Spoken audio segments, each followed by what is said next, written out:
the surgical fruit in American comics. This video is purely for entertainment and does not infringe on copyrights or laws. The rights to the novel and image belong to the original author. We do not claim ownership. Don't like waiting and want to listen to this fanfic in full now? Subscribe to our Patreon, where you'll find the best fanfics. Chapter 1, The Haunted World. Fuck, what the hell is this world? In the corner of the small garden, a young, black-haired boy, seemingly only 14 or 15, exclaimed in surprise as he read the contents of the newspaper in his hand. The entire left side of the newspaper was devoted to a company and its product, a new drug for a rare disease. Maintaining human health was a brief introduction to the company's history and mission at the top. All of this was perfectly normal, it was just an advertisement. But the problem was the company's logo, the red and white umbrella symbol that caused the black-haired boy to scream. Umbrella Corporation. While this company seemed normal to others, it was profoundly abnormal to the black-haired boy, because he wasn't from this world. To him, Umbrella Corporation was once just a company in a game, a pharmaceutical company on the surface, but secretly researching biological weapons, creating zombies, tyrants, and other biological weapons, causing heavy casualties. In a game, this wasn't a big deal, it was actually quite interesting. But in real life, it wouldn't be so interesting. Did I travel to the world of Resident Evil? Damn, I can't be that unlucky. For ordinary people, the world of Resident Evil is incredibly dangerous, but the black-haired boy is just an ordinary person. I hope it's not the movie version of Resident Evil. The Resident Evil world, to put it simply, can be divided into two, the game world and the movie world, two worlds with vastly different levels of danger. In the game world, as long as you avoid a few dangerous areas or go to the eastern world, it's generally very safe. But as for the movie world, haha. Unfortunately, for the black-haired boy now, whether it's the game world or the movie world, it doesn't really make any difference, because he's currently in the legendary Raccoon City. The newspaper in his hand is the Raccoon City Daily. I'm probably the most unlucky traveler, or reborn person. Compared to my peers who are kings and at best, local tycoons, it's really embarrassing. Shen Fei was the black-haired boy's name. Of course, he wasn't called that in his previous life, but now that name didn't matter to him. Shen Fei's past life consciousness began a few days ago, after an accident involving a black-haired boy. This consciousness finally emerged, or rather, awakened, as Shen Fei's memories of the boy's past were also present. The boy was of Chinese descent, of mixed race. His father was Chinese, and both parents worked for Umbrella Corporation. It should have been a very happy family. Umbrella Corporation is renowned in this world for its high salaries and generous benefits, and countless people are eager to join its annual recruitment. But when the boy was 10, his parents never returned. Umbrella Corporation explained that they had suffered an accident and misfortune. Since then, the boy has been orphaned and has lived in an orphanage in Raccoon City. Many of the orphans at the Raccoon City orphanage are Umbrella employees, and because of this, the orphanage's treatment is exceptional. Compared to other orphanages, it's a world apart. Ahem. Damn it, it looks like I've been infected with a T-virus, thought the dark-haired young man Shen Fei, looking at the bandage on his arm after coughing dozens of times, tears streaming down his face. Shen Fei didn't mind thinking the worst of Umbrella. On the surface, the children in the orphanage, heavily funded by the Umbrella Corporation, seemed to be living a happy life. But every year, some children mysteriously disappeared. Umbrella explained that these children had been adopted, but the true circumstances were unknown to the Umbrella Corporation. Raccoon City was prosperous thanks to the Umbrella Corporation, but it was also extremely remote. Leaving Raccoon City and reaching other cities, even by car, would take at least 3 days. Raccoon City was originally a remote mountain town, but after the Umbrella Corporation took over, decades later, it had become a prosperous city. Its people were grateful to the Umbrella Corporation, which also strictly controlled every industry. Unfortunately, these people had no idea of the price they paid to transform this small town into its current prosperity. I'd rather be turned into a zombie than commit suicide. Why am I so unlucky? Lin Fei was extremely anxious about his condition, but unfortunately, there was nothing he could do about it. He was joking about reporting Umbrella Corporation. He dared to say he had become their test subject before he could even finish his words. Remember, there's an antidote for the T-virus. Now we have to rely on it. Zio Fei, Officer Jill is looking for you. Just then, a nun-like figure approached, followed by two young women in similar attire. "Hello, I'm Jill, and this is Rebecca," the taller woman said, crouching in front of Shen Fei. While her face was smiling, her eyes held no trace of a smile. "Hello," the other, petite woman said, smiling and waving. "Jill, Rebecca, it seems we're in the game world." Because Rebecca didn't exist in the Resident Evil world, Shen Fei didn't know much about the Resident Evil games, relying solely on movies, online research, and videos. Shen Fei had, of course, played a Resident Evil game before, but only for a short while before giving up completely. Horror games were his biggest fear. He could watch them on video, but he absolutely wouldn't dare play them himself. "Do you remember what happened that day?" Jill asked with a smile. "I'm not exactly sure. I just heard screams, saw blood, and a dark figure.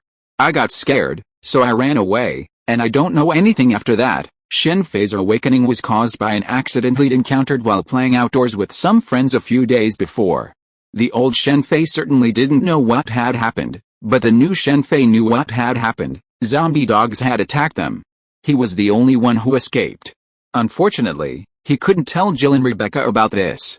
Regardless of whether they believed it or not, there was a distant, grim-faced young man wearing sunglasses, his arms folded, staring at him from the edge of a rockery. Wesker. The villain in Resident Evil that Shen Fei remembered most was Ada Wong, and even the two main characters, Leon and Chris, ranked behind them. When Shen Fei said this, he suddenly felt a headache and couldn't help but scream out loudly. Xiao Fei, the nun on the side, immediately rushed over with a worried look on her face. At the same time, Rebecca also rushed over and began to check Shen Fei's body. "You should come again next time." Seeing that Shen Fei slowly regained his composure, the nun immediately said this to Jill and Rebecca. Okay, although Jill was a little unwilling, she still left with Rebecca. "What did you gain?" After the two came to Wesker's side, Wesker immediately asked. "He didn't see anything clearly," Jill said with a stern face. "I have some clues here, you can go check them out." Wesker said this after glancing in the direction of Shen Fei. This guy Wesker, damn it, Wesker is very cool in the game, but when you see him in real life, it's not a question of coolness, but a matter of life and death. I hope he didn't notice me. For Shen Fei at this moment, it would be best to stay away from Wesker. Now, let's interview Tony Stark, chairman of the renowned Stark Group, who won the Turing Award, and what he's thankful for. Upon hearing this, Shen Fei, having just entered the cafeteria, collapsed headfirst, causing those around him to gasp in surprise. Before he lost consciousness, Shen Fei had only one thought in his mind: what the hell is this world? Chapter 2 Operation Fruit. I don't want to be a zombie. Late at night, Shen Fei suddenly jumped out of bed and shouted. After Shen Fei saw the surrounding situation clearly through the light leaking in from the window, he let out a long breath and wiped the sweat from his forehead. At this time, Shen Fei realized that his forehead was covered with sweat. Not only that, his pajamas and the bed were soaked. It seems like I was dreaming. Shen Fei wanted to get out of bed because of the wetness on his body, but as soon as he put his hand on the bed, he immediately jumped out of the bed. Shen Fei immediately felt something was wrong. Shen Fei, who was concentrating on thought, suddenly had a strange look on his face. Then Shen Fei raised his right hand, and a hemispherical space immediately appeared under his palm. Looking at this strange space, Shen Fei didn't know what to say for a moment. As Shen Fei spoke, the hemispherical space immediately expanded, forming a hemispherical space with a diameter of 2 meters in front of him. This is the Operation Fruit. The memory in his mind, coupled with the scene before him, forced Shen Fei to believe that he had seemingly mastered the power of the Operation Fruit. Why is it the Operation Fruit? Is it because I ate the Operation Fruit before? Of course, what Shen Fei had eaten wasn't a real Operation Fruit, but a fake one someone had bought at an anime convention. There were all kinds of fruits, with all kinds of flavors, and none of them were as unpleasant as the original devil fruit. If I had known, I should have taken a nature-type devil fruit, Shen Fei muttered softly, retracting his power. As for how he traveled through time or was reborn, Shen Fei had no memory of the journey. He only remembered that he seemed to be in an elevator when there was a loud bang, his vision went black, and then he knew nothing. Finally, I have a cheat code. After confirming that it was the power of the Operation Fruit, Shen Fei immediately began to study it according to his memory. Spatial displacement was fine, but it was useless at a distance of 2 meters. However, The ability to control everything within the space was quite useful. What is the operation fruit?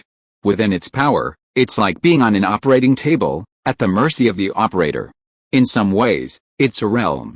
While the power is powerful, Shen Fei's current range is unfortunately too limited. It seems Luo can expand his range to encompass the entire city. His stamina is incredible. The operation fruit, or rather the devil fruit, consumes energy when it activates. Just testing a few abilities made Shen Fei feel like he'd run several 100-meter sprints, nearly exhausting himself.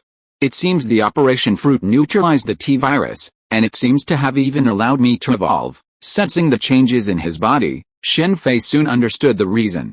With this, I'd be a good doctor. Within the operation fruit's realm, even dismembering a person wouldn't kill them. With such an ability, one would be missing out on a career as a doctor.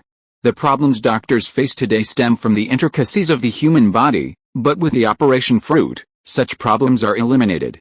The opera fruit and viruses, what a perfect match. Umbrella possesses a vast array of viruses, all with their own side effects. Unless one is a qualified individual, the only consequence of infection is transformation into a monster. Even Wesker, whose physical gifts allow him to adapt to multiple viruses, ultimately became a monster after being overexposed. Umbrella's researchers weren't able to address these side effects, but that didn't mean Shen Fei couldn't. No, it was the opera fruit itself. T-virus and G-virus enhancement. If these two viruses were enhanced without side effects, they could significantly increase their power. I wonder how long it will take before the crisis in Raccoon City erupts. Thinking of the crisis in Raccoon City, Shen Fei's joy at gaining the opera fruit's power dimmed. The opera fruit's power wasn't of much use to Lin Fei right now. After all, its range was too limited. I'm exhausted. Let's rest. Oh, I think I forgot something. Shen Fei was exhausted from continuously experimenting with the opera fruit's power. After wiping off the sweat, he laid down on his bed and fell asleep. It's good to be well again. As expected, health is the foundation of revolution. However, Shen Fei, feeling energetic the next day, thought for a moment before feigning weakness. I thought I'd forgotten something, and sure enough, Stark, Iron Man, I forgot you. Over dinner, hearing Stark mentioned again on the news, Shen Fei finally remembered. Stark, it's that playboy after all. Although Stark was younger now, Shen Fei still didn't recognize him from the face. Yes, he didn't. Shen Fei had a mild case of prosopagnosia, especially when looking at foreigners.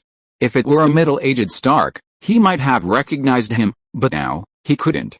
The reason he didn't recognize him, and could confirm it was the same Stark, was because of Captain America. In a world with Captain America, Stark was definitely the same Stark. This wasn't just the world of Resident Evil, it was also the Marvel world. Resident Evil was dangerous enough, but compared to the Marvel world, the two were completely on a different level. Let's not talk about others, but that purple sweet potato, the director of the Universal Family Planning Office, in this world, wiped out half the universe with a snap of his fingers.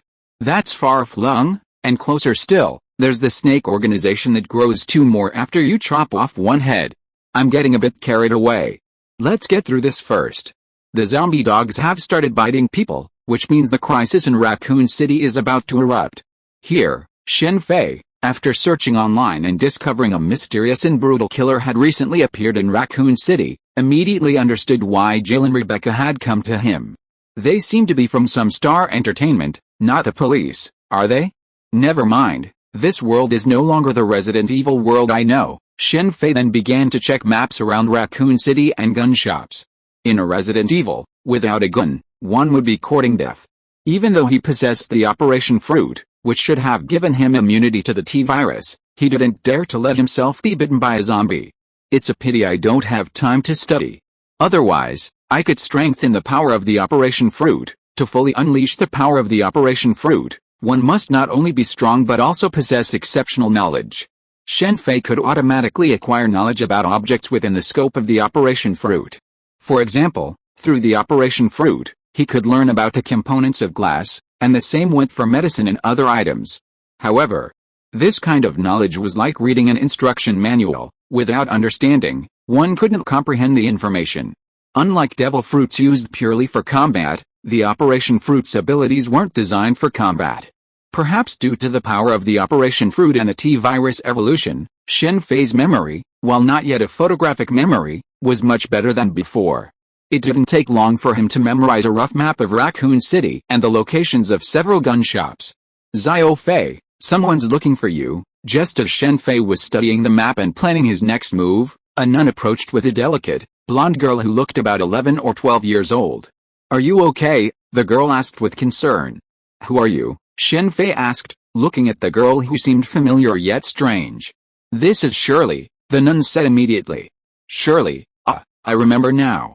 Sorry, my head's been hurting lately, and I can't think straight, Shen Fei said sheepishly. It's okay, the little girl seemed understanding. Shirley Platinum. After a brief conversation, Shen Fei immediately knew who the little girl was. Her father was William Platinum. Shirley and Shen Fei were so close because Shen Fei's parents seemed to be researchers under him. Since his parents spent most of their time at the institute, Shen Fei and Shirley became friends. Upon learning who she was, Shen Fei's expression became complicated. The crisis in Raccoon City was, in part, caused by her parents' research. Shirley was, in fact, a victim of theirs. Thinking of this, Shen Fei couldn't help but sigh. Rebecca, be careful. Shoot if you see them, on the outskirts of Raccoon City, in the Arklay Mountains, beside a stopped train, a member of the Beta Squad cautiously warned Rebecca, who had just been assigned and was on her first mission, while holding a wanted warrant. Yes, Captain, Rebecca's face faltered as she looked at the wanted poster. She took several deep breaths before regaining her composure and speaking solemnly. The wanted man on the poster was named Billy, sentenced to death for the brutal murder of 23 people.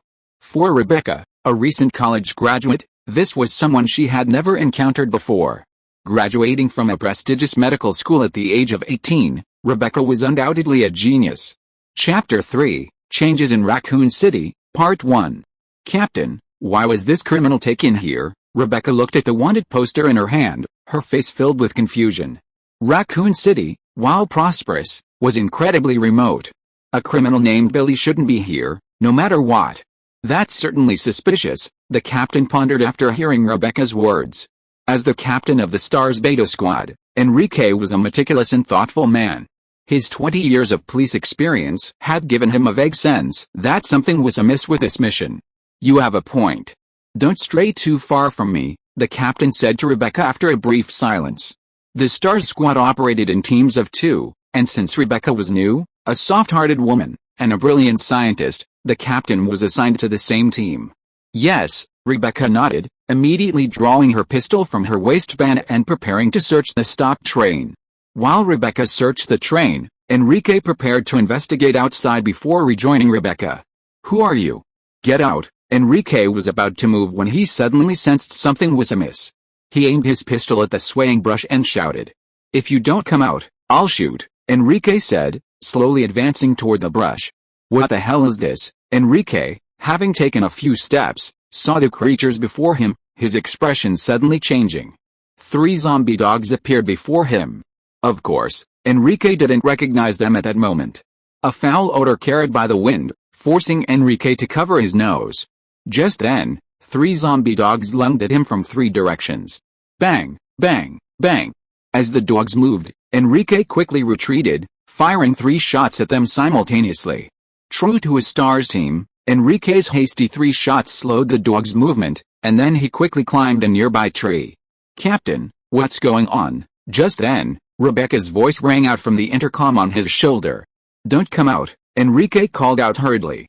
Captain, Rebecca's scream suddenly came from the intercom, followed by a gunshot. Rebecca, Rebecca, Enrique, who heard the voice, hurriedly shouted loudly into the intercom, but unfortunately there was no response. Damn it, Enrique immediately became anxious, pointing his pistol at the 3 zombie dogs below and firing continuously. He needed to save Rebecca. Unfortunately, before he could deal with the 3 zombie dogs, the train suddenly started and took Rebecca away. Enrique could only watch the train leave. What on earth happened? Why did the virus leak? In a very beautiful and large villa in the Arklay Mountains, a young man in a white research suit was shouting at Wesker. I don't know. The only thing we know now is that the training center has been lost, Wesker said with a cold face. It's been lost. How could it be? Why don't you figure out a way to resolve this? This place can't be exposed, it's too late. The higher-ups have already decided to destroy that place, and this place too. Get ready to leave, Wesker said calmly. What? Giving up here too? My research is at a critical juncture, on the verge of success. This is an order from above. They've decided to use this opportunity to test Bo's power. The STARS team is en route, and I need to go back and join them, Wesker said, and then he left. Bo refers to biological weapons, damn it. I'm just a little bit away from completing my latest virus. Then, watching Wesker's departure, the young man in white in the room had a glint of malice in his eyes. Dr. Abraham Erskine, once my G-Virus is complete, I'll definitely surpass yours. If Shen Fei had heard this here, he would have been even more surprised, because Dr. Abraham Erskine was actually connected to Umbrella Corporation. Who was Dr. Abraham Erskine? He was the creator of Red Skull and Captain America, the inventor of the enhancement serum. The people at Umbrella are crazy. The company's business is clearly booming, yet they're researching biological weapons? With so much manpower and resources, if they were invested in pharmaceuticals, they might even have developed a cancer drug, Shen Fei muttered to himself as he continued to review Raccoon City's information. With that kind of R&D capability, wouldn't they be better off developing power armor, Gundam, or Iron Man suits? Shen Fei couldn't quite understand Umbrella's investment in biological weapons. Biological weapons are powerful, but they're no match for modern military force. Haven't you seen the bosses in the Resident Evil games? They're all vulnerable to RPGs. If one shot doesn't work, just another. As for making money, Umbrella's current pharmaceutical business is actually quite lucrative. Of course, it's definitely not as fast as selling biological weapons. If the T-virus's side effects could be eliminated and applied to medical fields, it would definitely shine. Haha, the US government, while Umbrella was undoubtedly the primary culprit behind the Raccoon City crisis, the government also played a significant role. Otherwise, how could Umbrella have researched biological weapons for so many years without leaking them? They even nuked Raccoon City with a single nuclear bomb after the biohazard crisis erupted. I wonder how many people will be left alive in this city in the end. Shen Fei couldn't help but feel a sense of emotion as he walked the streets, observing the smiling faces around him. Although numerous deaths had occurred around Raccoon City, the government's cover-up was effective, and aside from those involved, everyone else still believed Raccoon City to be a peaceful, prosperous, and happy place. So many dogs. How much do you love dogs? Shen Fei frowned as he watched the crowds of people walking their dogs. He didn't know much about the United States Federation. In his previous life, he hadn't been able to travel abroad. What he knew came from the internet, American TV series, and videos. Dogs, of course, are nothing special in normal times, but in this city about to face a biohazard, zombie dogs are the real deal. Compared to the slow-moving zombies, zombie dogs are the real deal. Escape from the mountains is impossible. There are the most animals there, and if infected, it would be extremely difficult to deal with. The only way out is probably through the only passage connecting Raccoon City to the outside world. If Umbrella Corporation is fortified, then we can only leave through the underground laboratory. With this thought in mind, Shen Fei walked towards the police station. From his memory, Umbrella's laboratory seemed to be located below the police station. Bang! Shen Fei had just turned from the street to the main street where the police station was located when he heard a gunshot, followed by people shouting and running for their lives. The shot startled Shen Fei, and he immediately fell to the ground, activating the power of the Operation Fruit. Through his experiments, Shen Fei discovered that the energy circle of the Operation Fruit is invisible to ordinary people. He then quickly crawled towards a parked car. That's my child, my child. You haven't found the murderer yet. After hearing two more gunshots, Shen Fei heard someone shouting from the front. Calm down, put your gun down. We're investigating. Then a horn blared. Is this the father who lost his child? After a brief exchange of gunfire, the father was taken away by the police. So dangerous? Staring at the officers' backs, Shen Fei finally breathed a sigh of relief. He retracted his ability and stood up from a car. After living for over 20 years in his previous life, this was the first time he'd witnessed a real-life firefight. It was truly different from what he saw on TV or in the movies. Are you okay? Just then, a clear, melodious voice echoed behind him. Shen Fei turned and his face froze. Do you know me? A tall woman in a red dress and red high heels asked with a smile, noticing the look on Shen Fei's face. No, it's just that you're so beautiful, sister, Shen Fei said immediately. Ada Wang, with her unique outfit and beautiful face, made Shen Fei recognize her instantly. That's good. Everyone who needs to be out is out now, thank you, it's a bit dangerous here. Better get home quickly, Ada said before leaving. It would be strange if it weren't dangerous if you came here. Chapter 4, Changes in Raccoon City, Part 2. What a pair of beautiful legs, Shen Fei muttered to himself, watching Ada's back. Ada was the character who made the most lasting impression on him in the Resident Evil series, and he knew exactly why. Unfortunately, given his current situation, Shen Fei simply didn't have the energy to pay much attention to Ada. With his life almost certain to end, why would he dwell on a beautiful woman? Even if I die under the peony flowers, I'll still be a ghost, he said, just to coax a woman out of her. Ada's appearance also made Shen Fei lose interest in going to the police station.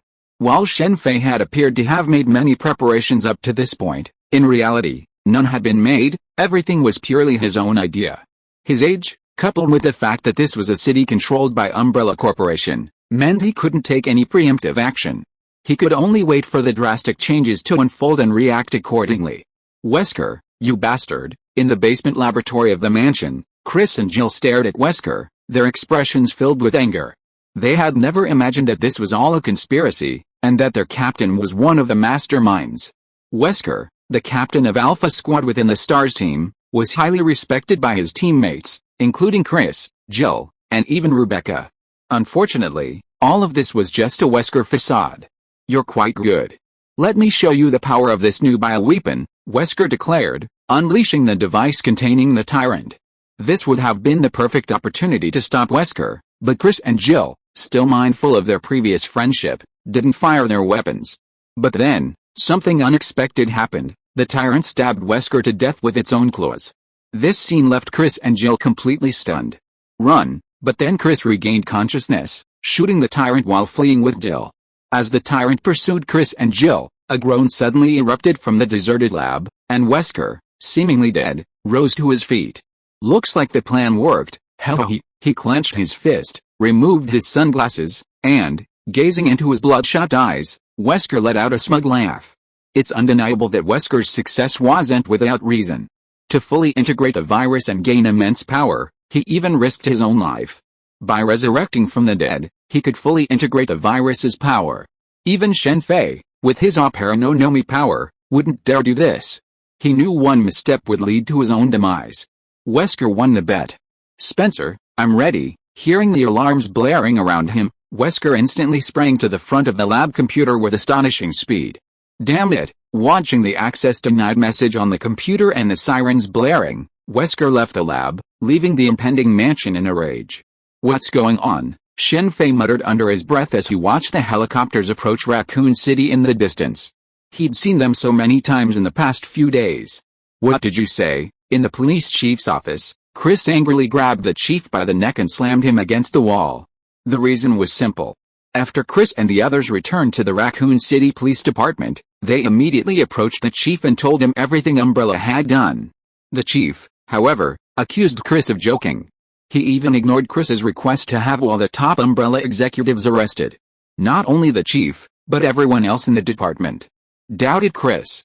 They argue that viruses and biological weapons were simply impossible for Umbrella to have done. The chief demanded that Chris provide evidence to support his claims, but Chris, of course, couldn't, as all the evidence had been destroyed. Both the training center and the mansion, as Rebecca had suggested, were in ruins. Under these circumstances, Chris, Jill, and Rebecca, the three remaining survivors of the STARS team, were forced to leave the police station. It was only because the majority of the police spoke up for Chris and the others that the chief prevented them from being arrested. How do you do things? Didn't I tell you to arrest them? The chief received a phone call shortly after Chris and the others left the station. I have no other choice. If I forcefully arrest him, it will only arouse the suspicion of even more police officers, Police Chief Brian said humbly, wiping the sweat from his forehead. But don't worry, no one will believe what they say, Brian continued. HMPH, the person on the other end snorted and hung up. Sir, we've got intelligence. They've contacted the military, a man suddenly shouted from a room filled with computers in a secret underground base on the outskirts of Raccoon City. Damn it. We have to kill them. Send in the special operations team. We can't let them live. The STARS force was formed by the United States Federation to respond to the growing terrorist activities and large-scale urban crime. Most of its members are drawn from elite personnel from various sectors, such as the police, the army, and security companies. Chris was once an elite member of the military, even in the Air Force. He left the army out of fatigue with the war and joined the STARS force. Because of this, he also has connections within the military. Since the organization's funding comes primarily from corporate sponsorship, these companies have a significant influence on the STARS force. This is a world of capital. Sufficient capital grants you access to privileges, not to mention the influence of corporations like the STARS. Even prisons in this country are privately run. Early releases of prisoners due to overcrowding are commonplace. Why is Stark allowed to keep his Iron Man armor? It's because he's the chairman of Stark Corporation, one of the most powerful individuals in the country. As one of the world's leading corporations, Umbrella Corporation naturally maintains its own private security forces, including 2 UBCs and 2 USs, the Umbrella Biohazard Emergency Response Team and the Umbrella Rapid Response Security Force. In a world dominated by capital, private security companies have emerged, the most famous being Blackwater and Silver Sable. Umbrella's private forces are comprised of top-tier mercenaries hired from around the world. After undergoing training at the company's training base and passing the test, they can officially join. Their strength is undeniable. Umbrella's private forces are similar in style to the STARS, consisting of elite squads like Alpha and Beta. Because they're unscrupulous, they're even more elite than the STARS. Yes, Beta Squad will immediately carry out this mission. Someone immediately issued the order. Chapter 5, Changes in Raccoon City, Part 2. Doctor, hand over the G-Virus. Deep within the Umbrella Corporation's underground research facility, in a laboratory, 5 heavily armed soldiers surrounded William Platinum, the lab's former owner. Impossible. Hearing someone aiming to seize his precious work, William's first thought was to protect it. Before William could even touch the box containing the G-Virus, the 5 surrounding soldiers opened fire. William barely had time to let out a scream before collapsing onto the lab bench behind him, smashing the test tubes and other equipment. "Sorry, Doctor," the soldier at the front said to the bloodied William Platinum. He then immediately began examining the silver-white alloy box on the lab table. Finding the target inside, he locked the box and lifted it up. "Target secured, retreat," the 5 men said, and they quickly headed for the lab's main entrance. "I won't let you succeed." Just as the 5 men left, William, supposedly dead, awoke. He had been shot dozens of times, yet he was still alive. It was truly incredible. Upon waking, William picked up a syringe filled with a G-Virus. After a moment's hesitation, his eyes hardened, and he injected himself. Roar. As the G-Virus was injected into his body, William couldn't help but roar, his body swelling. William, no, Annette, who had heard the gunshots from the other side of the lab and ran over, saw what was happening and couldn't help but cry out. William, after a brief hesitation, Annette rushed to the other lab, where the antidote for the G-Virus was stored. "Go to the control room immediately, activate the automatic destruction system, and leave." The team, now leaving with the G-Virus, received the latest order from above. "Understood," the team leader nodded immediately. Bang, bang, bang. But just then, the entire team felt the ground begin to shake. They immediately looked behind them, alertly spotting a strange monster charging towards them. "Open fire." The team leader had barely finished his words when he was knocked back by the monster, slamming hard against the wall and knocking him unconscious. The box in his hand flew outward. The rest of the team immediately opened fire on the monster, but the bullets landed on it as if nothing had happened. Although these mercenaries were renowned, this was their first encounter with a monster whose guns were ineffective. Panicked, they were quickly dispatched by the monster.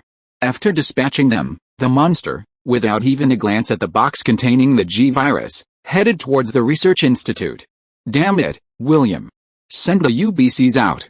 Bring the G-Virus back to me," an Umbrella executive, watching the scene through the mercenary's body camera, angrily slammed a fist on a nearby table and barked a command. Through the camera, the face on the monster's body could be clearly seen. "William Platinum." "Yes, William, it seems you've failed, but that's just as well." In a secret room, Wesker watched all this unfold on the screen in front of him, a cold smile forming on his face. "You can act now. The G-Virus is here, With that, Wesker made a secret call, relaying the approximate location of the G-Virus to the person on the other end. Understood, a deep female voice came from the other end. You'd better hurry. The UBS troops have already been deployed en masse, and Sergei has messed up everything. This city is no longer safe, Wesker warned. Spencer. It seems God is going to destroy you this time too. There's no need for me to do anything. All I have to do now is wait patiently. Hey, in the darkness, Wesker, still wearing sunglasses as always, a red light reflected from them. Requesting support. Despite their advanced equipment, the USS troops suffered heavy casualties when they infiltrated the underground laboratory, partly because they underestimated the power of the mutated William. On the other hand, the laboratory's automated defense systems, along with the lickers and hunters, were sabotaged by the mutant William, allowing the test subjects to escape. Furthermore, Annette activated the automated defense systems and sealed off the laboratory, denying the mercenaries even a chance to escape. To prevent the mutant William from escaping and seeking Shirley, Annette, well aware of the G-Virus's characteristics, used her authority to trap William in the laboratory. However, this resulted in the casualties of numerous researchers and security personnel within. Annette's sealing of the laboratory temporarily prevented Umbrella Corporation's higher-ups from opening the door, even though they possessed greater authority than Annette. This was a precautionary measure to prevent the release of biological weapons. Since they were researching biological weapons, it was clear that Umbrella Corporation was concerned about their safety. For another example, haven't you seen the self-destruct systems installed in every laboratory? This was to destroy evidence in the event of an incident and to prevent the release of biological weapons. Umbrella's top brass aren't fools, nor are they madmen bent on world destruction. Their research into biochemical weapons is driven by profit and personal gains for Spencer and other high-ranking executives. But they don't seek to destroy humanity. Even when Umbrella attempted to seize William's G-Virus, they were prepared to trigger a self-destruct system afterward, wiping out everything. The only thing they hadn't considered was William's mutation. In their minds, by killing William, the traitor, seizing the G-Virus, destroying the lab, and then killing Chris and the other survivors in the mansion, the virus leak would be mitigated, allowing Umbrella to find another location and rebound. The cause of all this was the Zodiac Express incident, all stemming from Marcus's attacks. If he hadn't manipulated the leech virus to attack the train and the facility, Umbrella's actions would likely remain top secret, and Raccoon City would remain the same happy place. The zombie attacks and zombie dog attacks around Raccoon City weren't Umbrella's intention, they were Marcus's doing. Marcus's quest for revenge against Umbrella Corporation has ultimately plunged Raccoon City into a catastrophic situation. Speaking of Marcus, he was one of the founders of Umbrella Corporation, but he was assassinated over a decade ago by his companion Spencer and his two apprentices, Wesker and William Platinum. The reason for this is simple: Marcus was using Umbrella researchers and staff to conduct virus experiments. Spencer, Wesker, and William Platinum weren't exactly good people, and they also experimented on humans, but they weren't as ruthless as Marcus, who directly targeted those within the company. This was a very dangerous situation. After all, Umbrella employees all had families and loved ones. While the occasional laboratory accident resulting in casualties might be easily resolved with Umbrella's power and financial resources, a large-scale loss of life would be far more difficult to circumvent. Umbrella Corporation has been conducting various experiments on the progenitor virus since its inception, including human testing. The reason it remained undetected was due to the company's extreme caution. There are too many people used for experiments, such as homeless people, stowaways, orphans. These are inconspicuous groups. Even if they are missing, not many people care. What's more, Umbrella Corporation also cooperates with the government, so there are a lot of prisoners and death row prisoners for experiments. There is no need to take such a big risk and find normal people for experiments. Why did Billy, a death row prisoner, appear in Raccoon City?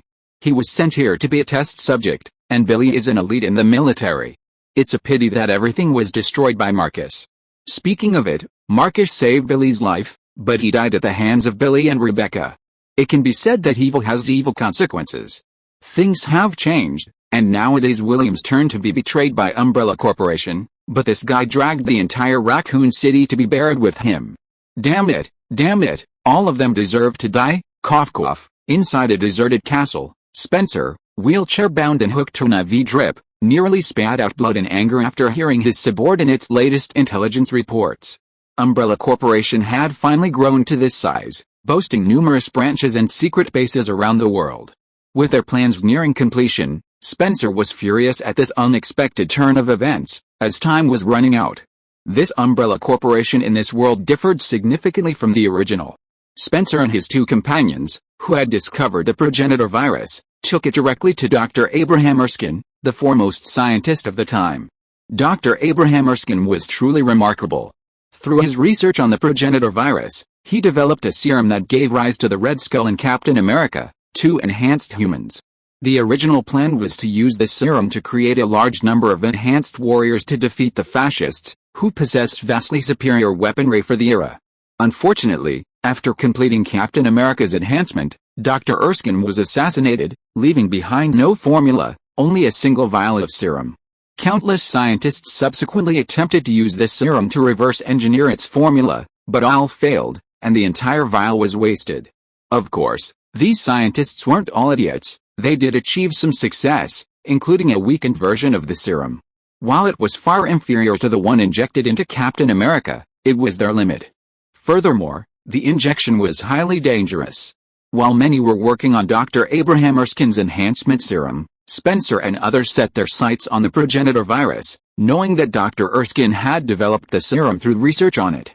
Umbrella Corporation was then established, but despite countless costs, Spencer ultimately failed to develop a completely side effect-free enhancement agent like the serum. Spencer's investment of manpower, resources, and energy into the progenitor virus, along with his attempts to develop biochemical weapons for profit, was merely a side effect. Spencer's true goal was to achieve immortality through research on the virus and ultimately become a god ruling over humanity. Unfortunately, as time passed, there was no significant progress in the research on the progenitor virus, which made Spencer very anxious. He was getting older and older. Although he had been able to survive by relying on the powerful scientific research capabilities of the Umbrella Corporation, this was basically a temporary solution and not a fundamental solution. In this situation, if Umbrella Corporation encountered problems again, such as bankruptcy, Spencer would not care, but if the research work stopped, he would not be able to ignore it. In addition to the Umbrella Corporation, Spencer was even more angry about the secret that the doctor had kept from him about the enhancement serum. After the Red Skull was first successfully enhanced, Spencer went to the doctor, but the doctor ignored him. However, Spencer was Spencer after all. After calming down from his anger, he quickly thought of a remedy, hoping to minimize the impact of this incident on the Umbrella Corporation. P.S. Regarding typos, please point them out as much as possible. You just said that it was difficult for me to find them. It is difficult to find problems in my own book. Chapter 6, Changes in Raccoon City, and isn't this going to happen? Listening to the constant wailing of sirens and ambulances blaring down the street, Shen Fei knew the virus might have leaked. Although he'd anticipated this, he was still stunned when it actually happened. He turned and walked into the orphanage, pulling out the weapon he'd prepared. In reality, the weapon was just a fruit knife. While firearms were readily available in the United States, Shen Fei clearly didn't have them at the moment. He had the knife because the Operation Fruits ability required a knife, like a scalpel. Shen Fei didn't know if he'd need a weapon in the future, but right now, he did. Just as Shen Fei was about to leave the orphanage with a knife, Sister Lena rushed in through the front door, quickly shutting it behind her. Seeing Shen Fei, she immediately stopped him. "You can't go out now. There's a lot of riders outside," she said, dragging Shen Fei inside without hesitation. Shen Fei had no choice but to follow the nun back. Today was a difficult day for the Raccoon City Police Department and Raccoon City Hospital, as a large mob erupted and many injured people were present. The orphanage's group was quickly gathered by the nuns and staff to prevent any accidents. The previous incident had left the nuns and staff feeling deeply guilty. Looking at the 14 children in the room, some only a few years old and unable to walk, Shen Fei couldn't help but sigh deeply. He had been avoiding this issue for the past few days, feeling powerless. Bang! Just as some children were crying and the adults were trying to comfort them, the door suddenly flung open. Shen Fei looked up and was startled. He recognized the people who came in, Jill and Rebecca. "Officer Jill," Sister Lena said, looking puzzled as Jill and Rebecca entered, fully armed. "No time to explain. Come with us. This city is doomed, Jill's right arm was still bandaged, a trace of blood visible on the bandage. What happened? It was clear Sister Lena trusted Jill immensely. While she was still questioning, she was already directing the others to prepare for action with the children. I can't explain it right now. Let's get out of here first, Jill said, her face grim. Jill had never imagined Umbrella Corporation would be so ruthless as to release a virus in Raccoon City. Now, Jill believed the unrest in Raccoon City was the brains of Umbrella. After escaping from the Umbrella team, Jill and Rebecca had planned to hide and wait for Chris's return. But they hadn't anticipated such a catastrophic event in Raccoon City before Chris arrived. Seeing the chaos on the streets, Jill's immediate concern was for Lena and the children at the orphanage, so she and Rebecca came to the scene.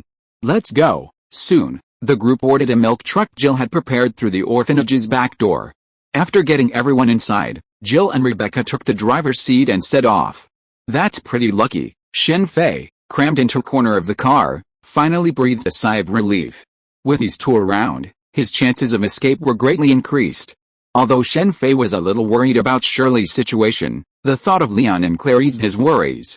Luckily, Lee Sang-won wasn't driving, and Chris wasn't around either. In the Resident Evil game series, Lee Sang-won was a renowned vehicle killer. Riding with him meant extreme caution. And Chris, on the other hand, was known for his nemesis, specifically his teammates. Especially his male teammates. So far, the only person who had managed to team up with Chris without incident was Lee Sang-won. As long as I leave this place of death, I'll be free to swim. With the power of the Operation Fruit, Shen Fei was already filled with anticipation for his future life. Bang, bang, bang.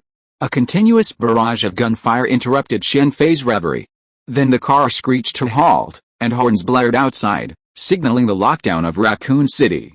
The reason was simple: an unexplained epidemic had broken out in Raccoon City, and no one was allowed to leave until the cause was determined. Naturally, some people didn't believe this, and since guns were widely available, war ensued. The Umbrella Corporation's blockade of Raccoon City naturally prevailed. After all, the weaponry disparity between the two sides was significant. Seeing the soldiers' audacity to fire, those who had previously clamored to leave Raccoon City immediately retreated. Faced with this situation, despite their reluctance, Jill and Rebecca turned around and left. This time, however, they didn't return to the orphanage, but instead took a winding route to a small villa far from the city. Jill, what happened? Lena demanded nervously. Let's wait until we get inside. Jill and Rebecca helped lead the children into the villa. That's what's going on.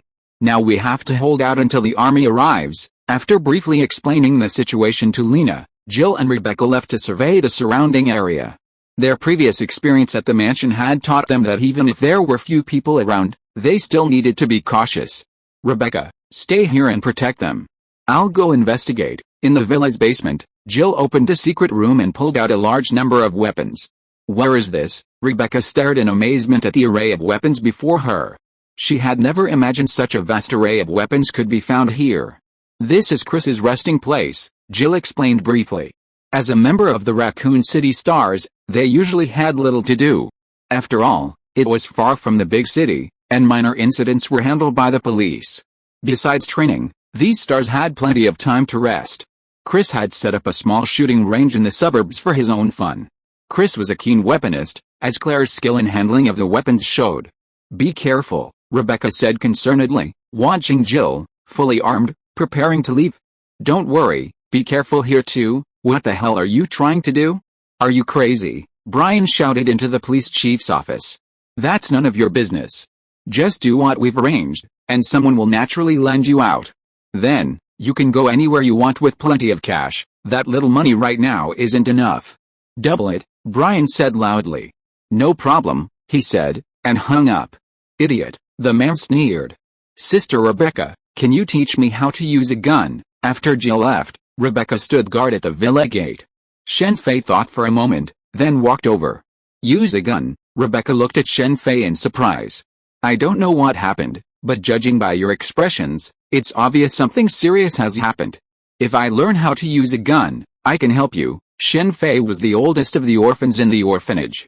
The others were all under 10, and most were around 12, having already left. Okay, Rebecca agreed after a moment's contemplation. She then took out a pistol, removed the magazine, and began to teach Shen Fei. Shen Fei had never used a gun before, except for a toy gun, of course. I didn't expect using a gun to be so difficult. After Rebecca's instruction, Shen Fei finally understood why shooting zombies in the head was so difficult in biochemical games and movies. Hitting the target with every shot was only in the movies. Achieving that level of accuracy in real life was possible, but it wasn't something that ordinary people could achieve. It required a lot of practice, not just ammunition. Ordinary police officers and civilians wouldn't have that opportunity. Claire's prowess was truly thanks to Chris's strict discipline. Initially, Claire resented her brother for forcing her to practice these things. Physical skills were fine, and she could handle small hooligans, but marksmanship was unnecessary. It wasn't until she arrived in Raccoon City that she realized how far-sighted her brother was. But for Shen Fei, these things were no longer necessary. With the power of the Operation Fruit, he quickly mastered every part of a firearm. With just a few practices, he was a master marksman. While recoil from a gun is difficult for ordinary people to overcome, it wasn't a problem for him at all. Rebecca was amazed at Shen Fei's progress. She had originally only intended to teach him how to use a gun, but now she could delve deeper, not just into firearms, but also into the combat techniques and practices of the stars. Rebecca, despite her frail appearance, had also undergone the STARS trials and had even fought her way through the training center and the Western-style mansion. Actual combat was the ultimate way to sharpen one's abilities. Rebecca had fought Tyrants, slain Orochi, and even slain the Leech Queen. To be honest, Rebecca's current abilities were comparable to those of a full-fledged STARS member. While Shen Fei was learning the ropes and the knowledge of the stars, Raccoon City was experiencing its most frenzied period, with gunfire ringing everywhere. Even more bizarre was that, amidst this chaos, some people were taking advantage of the situation to loot banks, convenience stores, and shopping malls, ultimately joining the zombie horde. The wolf team is in place and is about to take action. When Raccoon City fell into great chaos, Umbrella Corporation did not give up hunting down the members of STARS. The most elite team was sent out, and the first target was the villa where Chris was. Chapter 7, S.H.I.E.L.D, Part 1. Bang, bang, bang. The continuous gunfire immediately alerted Rebecca inside the villa. Rebecca immediately ordered Lena to take the others into the basement while she, armed, prepared to engage the enemy. Shen Fei offered to help, but was flatly rejected by Rebecca. The reason was simple: he was just a child, and the adults were already panicking in the face of the situation. Jill and Rebecca knew the villa was in danger. After all, there was no safe place in Raccoon City right now. With Jill and Rebecca's abilities, escaping would have been easy if it were just the two of them, but they couldn't leave the children behind. How did Rebecca escape from Raccoon City in the original novel? After Rebecca left with her weapons, Shen Fei headed straight for the weapons vault in the basement. He couldn't just hide in the basement and leave it to fate. If Rebecca died, he and everyone inside would be doomed. The sound of gunfire around them at this moment clearly meant someone wasn't a good person. "Chris, you're amazing." Looking at the overflowing arsenal, Shen Fei's first weapon was a military-issued sawtooth match. Unfortunately, the combat vest inside was too large for Shen Fei to wear. First, the gun. Unexpectedly, with so many weapons to choose from, Shen Fei quickly pulled out 2 leg packs and 2 waist packs, strapping them to his body. He then grabbed 2 automatic pistols, 1 standard and 1 Desert Eagle. While most people wouldn't be able to use a Desert Eagle, Shen Fei clearly wasn't one of them. Next came an automatic rifle, followed by magazines. Unfortunately, there were no grenades, or he would have definitely grabbed a few. After arming himself, Shen Fei reached for the weapon he'd originally wanted, a Barrett sniper rifle. This was the greatest help he could offer Rebecca right now. I wonder if that ice sniper looks like him, Shen Fei thought to himself as he walked out, holding the sniper rifle. Lena and the others outside the basement were stunned by Shen Fei's attire. Lena tried to stop him, but the constant gunfire outside forced her to let Shen Fei out. Damn, what the hell are those? The wolf squad outside the villa had intended to sneak in and eliminate STARS, but a zombie dog that had appeared out of nowhere foiled their plan. Perhaps Jill hadn't expected to encounter zombie dogs here. Fortunately, there weren't many farms or animals around Raccoon City, otherwise it would have been a real problem. A few zombie dogs were no match for the heavily armed wolf squad, but the gunfire gave them away. "It's STAR's little girl. I didn't expect she had a trick up her sleeve," through the helmets on their heads. The Wolf Squad quickly learned Rebecca's identity during the exchange of fire. Rebecca's profile had initially led them to believe she would be easily eliminated, but they had no idea of what she had endured the previous day and night. Having survived that situation, Rebecca had become a completely transformed person. Even facing 4 elite Wolf Squad members alone, they were unable to defeat her. Damn it! What kind of intelligence is this? Are you trying to kill us? Rebecca's information was so inconsistent, the Wolf Squad captain couldn't help but curse his superiors. The Umbrella Corporation's top brass fell silent in response to the Wolf Squad captain's outburst, clearly shocked by the scene before them. Watching Rebecca, whose body was increasingly bruised and wounded by enemy fire, Shen Fei couldn't help but feel thankful to have made it out. He then raised his Barrett sniper rifle and began to take aim. I'm counting on you, his surgical ability activated. With his fruit power, Shen Fei felt as if he had completely mastered the Barrett's full capabilities. Bang! With all his concentration, Shen Fei aimed his first shot at the man holding the heavy machine gun, the one who had suppressed Rebecca the most. Bang! The moment the bullet struck the man's head, it exploded, sending blood and flesh flying everywhere. Of course, Shen Fei didn't see the scene unfold. After firing, he immediately moved with a Barrett. Sure enough, the next moment, his position came under intense enemy fire. Those sniper documentaries were worth watching. Because of the ice sniper, Shen Fei had researched the Barrett sniper rifle and then found some documentaries on snipers. Although he'd forgotten most of the details, he remembered the most important point, that after firing, a sniper must move. Shit. How could there be a sniper? Are the higher-ups idiots? They didn't even have such crucial information. The loss of one of their own men caused the Wolf team to immediately take cover. As elite mercenaries, they were well aware of the Barrett's voice and power. Being a sniper isn't easy. Just being given a sniper rifle doesn't automatically mean you can become one. Furthermore, there were clearly 2 people involved, but the intelligence claimed there was only one. The sudden sound of the sniper rifle startled Rebecca, but the sniper's sudden appearance relieved her stress. It's me, Shen Fei said after the enemy ceased fire. Bang, bang, bang. Shen Fei jumped in shock as bullets pierced his bulletproof vest. He'd never imagined he'd been exposed despite hiding so well. If he hadn't been so well prepared, he might have been shot. To put it bluntly, he was just afraid of death. Even so, several bullets grazed him, leaving scratches. Thermal imaging, get back. Just as Shen Fei was puzzled, Rebecca suddenly called out. It's so advanced. Rebecca's words immediately made Shen Fei understand how he'd been discovered. With no experience fighting regular soldiers, he was completely exposed. Are the houses here too fragile? How could they be so vulnerable in China? The villa was made entirely of wood, making it vulnerable to the overwhelming firepower. At that moment, Shen Fei yearned deeply for his old home. You're unlucky this time. Thermal imaging was indeed difficult to counter, especially against top-tier mercenaries, but that was for ordinary people. For Shen Fei, temporarily controlling his body temperature was still manageable. After all, he had the power of the Operation Fruit. Disappeared. How is that possible? After Shen Fei controlled his body temperature, one of the 3 remaining Wolf team members outside couldn't help but shout. Maybe he's near the refrigerator. Open fire. Bang. Just as the Wolf team members were shooting at a place where Shen Fei disappeared, the identity that had moved to another place opened fire directly. Although the shot didn't hit the head, with the power of the Barrett, even if it hit the body, the opponent was wearing a bulletproof vest, it would have no effect at all. 4 eyes. Damn it. Retreat. After 2 people died in a row, the captain of the Wolf team immediately wanted to retreat.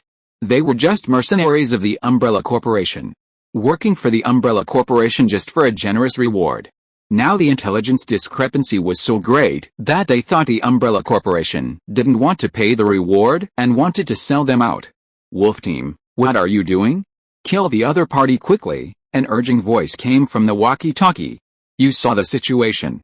You have to give us an explanation. Weren't there just some kids and stars there?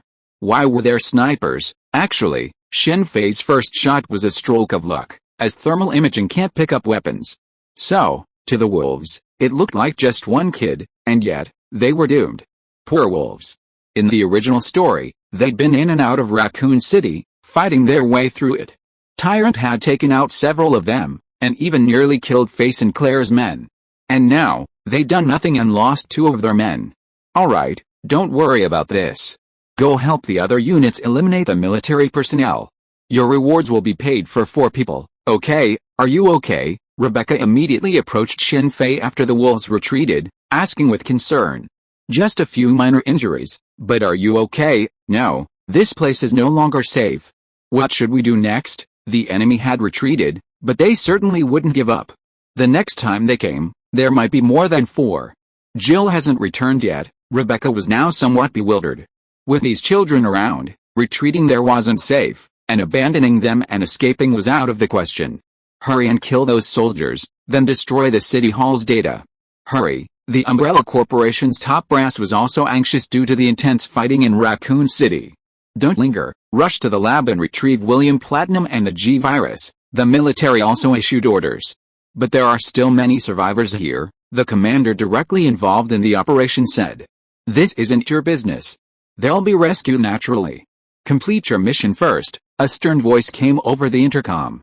Yes, the military's action stunned Jill, who had quietly approached. She had initially assumed these soldiers were rescuers reported by Chris, but she was told they were actually there for the virus. The military's disregard for civilian casualties was truly unbelievable to Jill, but that was the reality.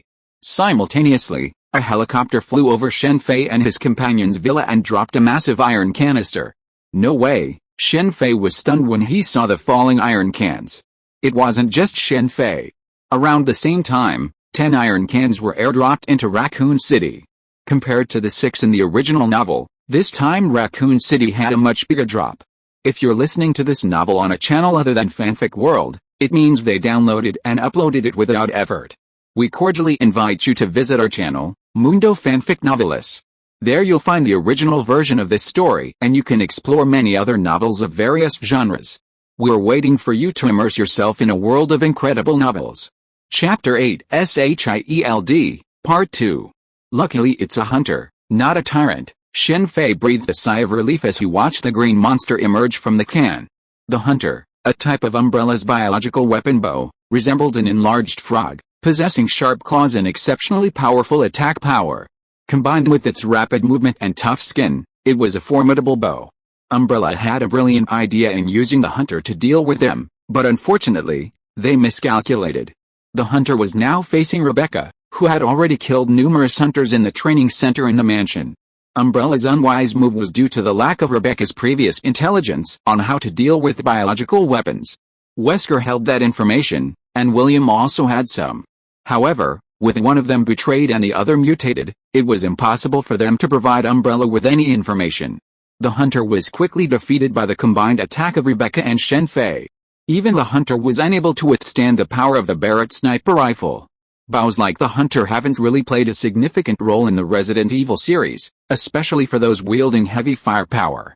In fact, not to mention the hunter, even the Tyrant wouldn't be able to withstand massive firepower. The Tyrant's only advantage over the hunter is its ability to equip modern weapons, like bazookas and Gatling guns. This is the Tyrant's true purpose as a bow. After all, ordinary people have limited physical strength. Unless someone like Captain America is involved, it's impossible for the average person to wield a Gatling gun alone. With a Gatling gun and a body riddled with bullets, the Tyrant is incredibly powerful. Umbrella's airdrop included 6 hunters and 4 Tyrants. The hunters, aside from killing a few survivors, quickly failed. The Tyrants, however, inflicted heavy losses on the U.S. military and the Umbrella team. One Tyrant lost control and was caught in a hail of bullets. It wasn't clear where the bullets landed, so the Tyrant attacked anyone it encountered. I don't know what kind of enemy will come next. I'll go find some weapons. You stay here and guard. After defeating the Tyrant, Shen Fei said to Rebecca after a moment's silence. Then be careful. Rebecca had initially been reluctant to let Shen Fei take risks, considering he was underage. However, the current situation, coupled with the strength he had just displayed, made her realize that now was not the time to be so cautious. I'll be back soon. Zombies, hunters, and zombie dogs, if they came, they would be easy to deal with the current weapons. But if the Tyrant came, it would be dangerous. The best weapon to deal with the Tyrant was a bazooka.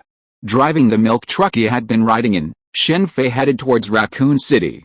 Jill had ridden the motorcycle Chris had left behind when she left. Driving into Raccoon City at night, a biohazard, I'm crazy, Shen Fei was forced to stop when he saw more than a dozen cars parked in front of him due to a traffic accident, some still on fire. The United States is vast and sparsely populated, with numerous vehicles. Some children Shen Fei's age already have their own cars. It's unavoidable, cars are cheap here. After taking a few deep breaths, Shen Fei opened the car door and headed towards Raccoon City on foot. Along the way, Shen Fei tried his best to avoid the scattered zombies. He wasn't entirely sure how zombies identified their targets. But based on previous research, he knew that smell and hearing were the most crucial. Opening his gun rashly would only attract more zombies. I never thought I'd fight zombies in the real world, even though I wouldn't dare to in a game, Shen Fei chuckled to himself as he hurried. Shen Fei, with the exception of his hands, was completely wrapped up. At that moment, Shen Fei truly admired Ada Wong for daring to run around Raccoon City in a sleeveless dress. However, this time, Shen Fei had been wrong. Games were just games, after all. Of course, the clothes were designed that way for effect. In the real world, Ada Wong was no fool, she certainly wouldn't dress that way. Just look at Jill, she's wearing a STARS combat uniform. I hope there's weapons. Shen Fei went out this time to look for a bazooka. Of course, his target wasn't the police station. While there might be bazookas there, it was also the most dangerous place.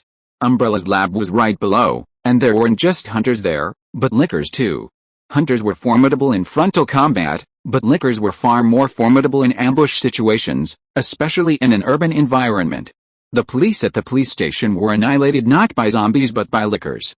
Shen Fei had no intention of fighting lickers right now.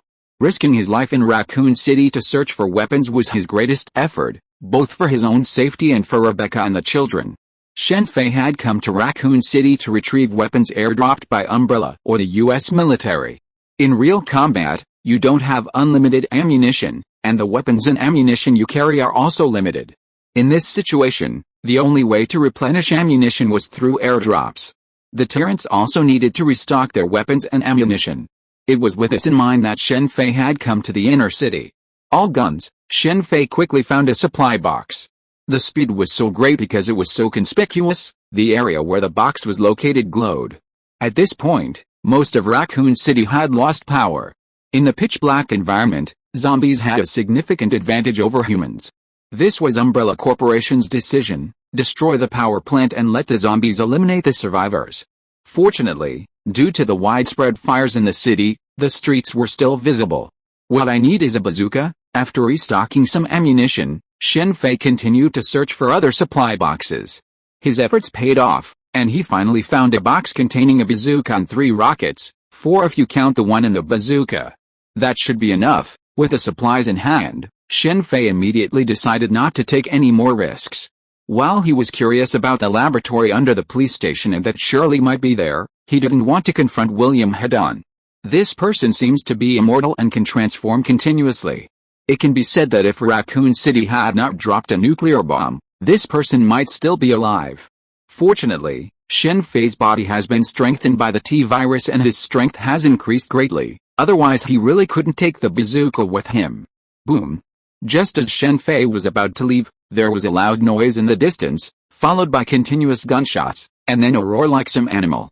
What a joke. Does Umbrella Corporation have this thing? Relying on the firelight in the distance, Shen Fei roughly saw what it was. A zombie dinosaur that was 3 meters tall and about 5 meters long. Facing this zombie dinosaur, the Umbrella Corporation's action team and the US military's special forces seemed to have joined forces to attack it together. A bonus from the Marvel world. Thinking of this, Shen Fei immediately began to speed up and leave. Chapter 9, S.H.I.E.L.D, Part 2. Bang, bang, bang. For unknown reasons, the number of zombies on Shen Fei's way back had noticeably increased, forcing him to fire and fight his way through.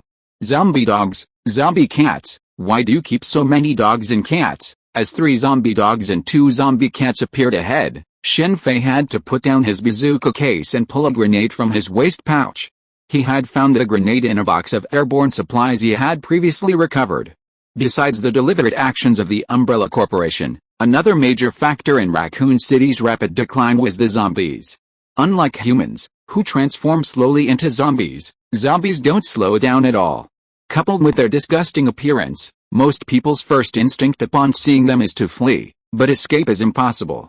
Zombie dogs, zombie cats, zombie crocodiles, zombie sharks, and even zombie snakes, these are plentiful within Raccoon City. The reason for this is the Umbrella Corporation runs zoo in the heart of the city. In addition to the zombie-like creatures mentioned above, there are also zombie tigers, zombie elephants, and so on. This zoo provides experimental animals for Umbrella Corporation. Room, Shen Fei muttered softly as the zombie dogs and cats were about to pounce. Although the range of his surgical fruit was limited, it could still protect him within this area. Bang, bang. Shen Fei's first target was the zombie cat. After all, the zombie cat was smaller than the zombie dog. At this time, their small size made it more difficult to evade, so he had to kill them first. Fortunately, the rats were not lost. If they were, they would be truly disgusting, the primary source of the T-virus. After killing 2 zombie cats with 2 shots, the other 3 zombie dogs immediately pounced on Shen Fei. Fortunately, Shen Fei had anticipated this and, as the 3 zombie dogs made a move, he quickly retreated to the rear, dropping a grenade in his place. Boom. As Shen Fei hid behind an abandoned truck, a grenade exploded, instantly blasting 3 zombie dogs. Bang! 2 of the zombie dogs had their heads blown off, making them unrevivable. However, the other one only had half its head blown off, so Shen Fei immediately fired another shot. Whoosh! After realizing there were no other zombie animals around, a few dozen meters away, some zombies rushed towards them because of the noise, but their slow movements gave Shen Fei an opportunity to rest. Although the battle was short, it was very exhausting for Shen Fei. It must be that the T-virus had boosted his metabolism, making him much faster. Otherwise, he wouldn't have had the chance to hide behind the truck. I wonder if I'll ever be able to reach Quicksilver's speed in the future. Speaking of which, if Wesker and Quicksilver were to compete in speed, who would be faster? Shen Fei muttered to himself as he picked up the box containing the bazooka again. Of course, Shen Fei already had a rough idea of who was faster. Quicksilver was definitely faster. Wesker was fast enough, but far inferior to Quicksilver. It was simple, they each achieved their super speed in different ways. One gained his powers from a virus, the other from the Mind Stone. The difference was worlds apart. If there was one thing in the Marvel Universe that Shen Fei ultimately desired, it would undoubtedly be the 6 Infinity Stones. Of course, Shen Fei only occasionally contemplated this now. It was simple, at his current level. He had no business even thinking about the Infinity Stones, that would be courting death. Come out, Shen Fei finally reached the milk truck. His expression suddenly changed, and he pointed his pistol at the other side of the truck, shouting coldly. Who are you? Jill said, emerging from the other side, pistol pointed at Shen Fei. It's me. Seeing it was Jill, Shen Fei immediately removed his mask. Why are you here? What happened to Rebecca and the others? Jill was visibly shocked to see Shen Fei, but she lowered her pistol. I was safe when I left. I was looking for weapons, Shen Fei said, recounting what had happened since Jill left. Let's go back. Although Jill still had many questions, she was worried about Rebecca and the others, so she and Shen Fei quickly drove back. I'm glad you're alright. Upon returning to see Rebecca and seeing that they were all safe, they finally breathed a sigh of relief. However, as Jill recounted what she had seen in Raccoon City, their expressions darkened again. They had never imagined that the military was involved. The military's involvement immediately made Jill worried about Chris, but with no way to contact the outside world, Jill could only worry internally. Jill didn't comment on Shen Fei's previous actions, including the sniper rifle murder. After all, it was so late, and the question of murder should be discussed later. Even so, Rebecca later offered some comfort regarding Shen Fei's murder. Shen Fei simply nodded in response to Rebecca's concern. Killing someone brings guilt, even if it's a bad guy. This is a common feeling Shen Fei has experienced after watching many Western TV shows and movies, but Shen Fei doesn't have this problem. It's not that he lacks emotional connection, but rather, in Shen Fei's view, killing any bad guy is simply enforcing justice. Therefore, Shen Fei doesn't understand this feeling of guilt. If it's a good person, it's normal to feel guilty, but killing a bad guy. Perhaps this is the difference between the East and the West. It's like the difference between speed and strength. The West values strength, while speed is secondary. Did you see Wesker finally trade speed for strength? And for power, even life itself is worth sacrificing. Roar. Shen Fei, who had finally fallen asleep, was suddenly awakened by a loud roar. So was Rebecca. With Jill's return, Shen Fei and the three of them had decided to take turns on guard, and now it was Jill's turn. The invasion of Raccoon City to retrieve the bazooka had drained Shen Fei's energy, not only physically but also mentally, so he fell asleep shortly after returning. It's the Tyrant. Fortunately, we brought back the bazooka. Seeing the Tyrant carrying a Gatling gun in the distance, Shen Fei couldn't help but feel relieved in his heart. If they hadn't brought back the bazooka, they would probably be wiped out facing this Tyrant. Boom. Just when Jill was about to use the bazooka to kill the Tyrant, a flash of light suddenly appeared, and then the Tyrant disappeared without a trace. At the same time, a deep pit several meters in size appeared on the ground. Then there was a very dazzling beam of light, shining on the villa. I don't know when a plane appeared in the sky. There was a mark of an eagle's head facing right on the plane. Shen Fei recognized the mark at a glance. S.H.I.E.L.D, Quinjet. Finally safe, the appearance of S.H.I.E.L.D. Let Shen Fei know that no matter what changes would happen in Raccoon City in the future, he would survive. Chapter 10 S.H.I.E.L.D, and who are you? Jill asked, his expression unrelenting, wary, as he gazed at the young man in a suit and tie, his face softly smiling, and the armed men behind him. We're from the Strategic Homeland Defense Attack and Logistics Agency. I'm Callison, and we're here to help you. Shen Fei couldn't help but glance at him a few more times after hearing the man's introduction. If it weren't for his introduction, Shen Fei wouldn't have recognized him as Callison from agents of S.H.I.E.L.D. Strategic Homeland Defense Attack and Logistics Agency. Jill frowned at Callison's introduction. The name sounded impressive, encompassing attack, defense, and logistics, but this was the first time Jill had heard of the organization. It wasn't that Jill was ignorant, but rather that before the superhero's public debut, S.H.I.E.L.D. was incredibly low-key. With the exception of a select few, most people had no idea what the agency did. Of course, S.H.I.E.L.D. is still called the Strategic Homeland Defense Attack and Logistics Agency, a name Shen Fei honestly hadn't quite grasped. Can we get out of here first? Callison noticed Jill's confusion, but he didn't offer any explanation. After all, some things simply couldn't be explained. There are some kids in the basement. Considering the current situation in Raccoon City, Jill nodded in agreement. As for the Strategic Homeland Defense Attack and Logistics Agency, Jill mistook it for something like the FBI or the CIA. Only those who specialized in this field could possibly know how many organizations a country had, especially those who looked like spies. Kid, I understand, Callison said, immediately ordering his men behind him to help. Little guy, these things aren't for you to play with. Before boarding the plane, Callison confiscated all of Shen Fei's firearms, including his military dagger. This confiscation made Callison look at Shen Fei with a strange look. He had never expected a child to carry so many bullets. Besides 2 pistols and 2 military daggers, Shen Fei's leg pouches, waist pouches, and chest pockets were all filled with magazines. Seeing Callison's surprised look, Shen Fei silently turned his head away. He couldn't say it was a hangover from watching Resident Evil. The most terrifying thing about Resident Evil, of course, is running out of ammunition at a critical moment. There are a lot of kids here, get ready. After everyone boarded the plane, Callison immediately radioed base. From the side window, Shen Fei finally got a complete view of the current situation in Raccoon City, a sea of fire, smoke everywhere. Numerous helicopters and a handful of Quinjet fighters patrolled the skies above Raccoon City. On the ground, S.H.I.E.L.D. Special Operations teams advanced steadily. Compared to the Umbrella team and the military's special forces, who were struggling, S.H.I.E.L.D.'s teams were unstoppable. This was all due to S.H.I.E.L.D.'s weaponry, which was far superior to both. The zombie dinosaurs that had previously caused so many casualties to the Umbrella team and the U.S. Special Forces were instantly vaporized by a beam of light. Energy weapons were in the hands of many of the S.H.I.E.L.D. teams currently roaming around Raccoon City. This isn't some movie or TV show. S.H.I.E.L.D. possesses so many powerful devices, yet they never use them. What kind of person is Nick Fury? He's a practical man. In this world, during World War II, under the leadership of Captain America, a righteous man of God, the evil Hydra was defeated. However, most of the weapons developed by Hydra were confiscated by the Strategic Scientific Corps, the predecessor of S.H.I.E.L.D.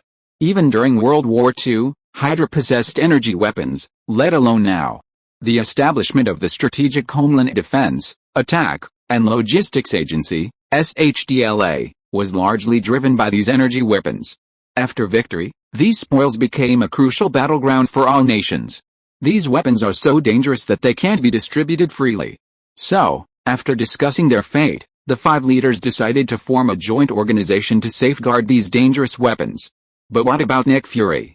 Although the S.H.I.E.L.D prohibits the casual use of these weapons, given the current situation in Raccoon City, it's not a problem for Nick Fury to use a small number of them. Die, monster, Patton said coldly in the Umbrella Corporation lab beneath the Raccoon City Police Department, watching the mutated William fall into the massive furnace below after being blasted by an arrow. Natasha, how are you doing over there? Patton then spoke into the headset. I'm busy right now. I'll contact you later. Hearing the sounds of fighting coming from his headset, Patton froze. He knew his teammate well, he was one of the best agents, but he hadn't expected to find a match here. The Strategic Homeland Defense Attack and Logistics Agency. I thought you were dead. I didn't expect you to join them.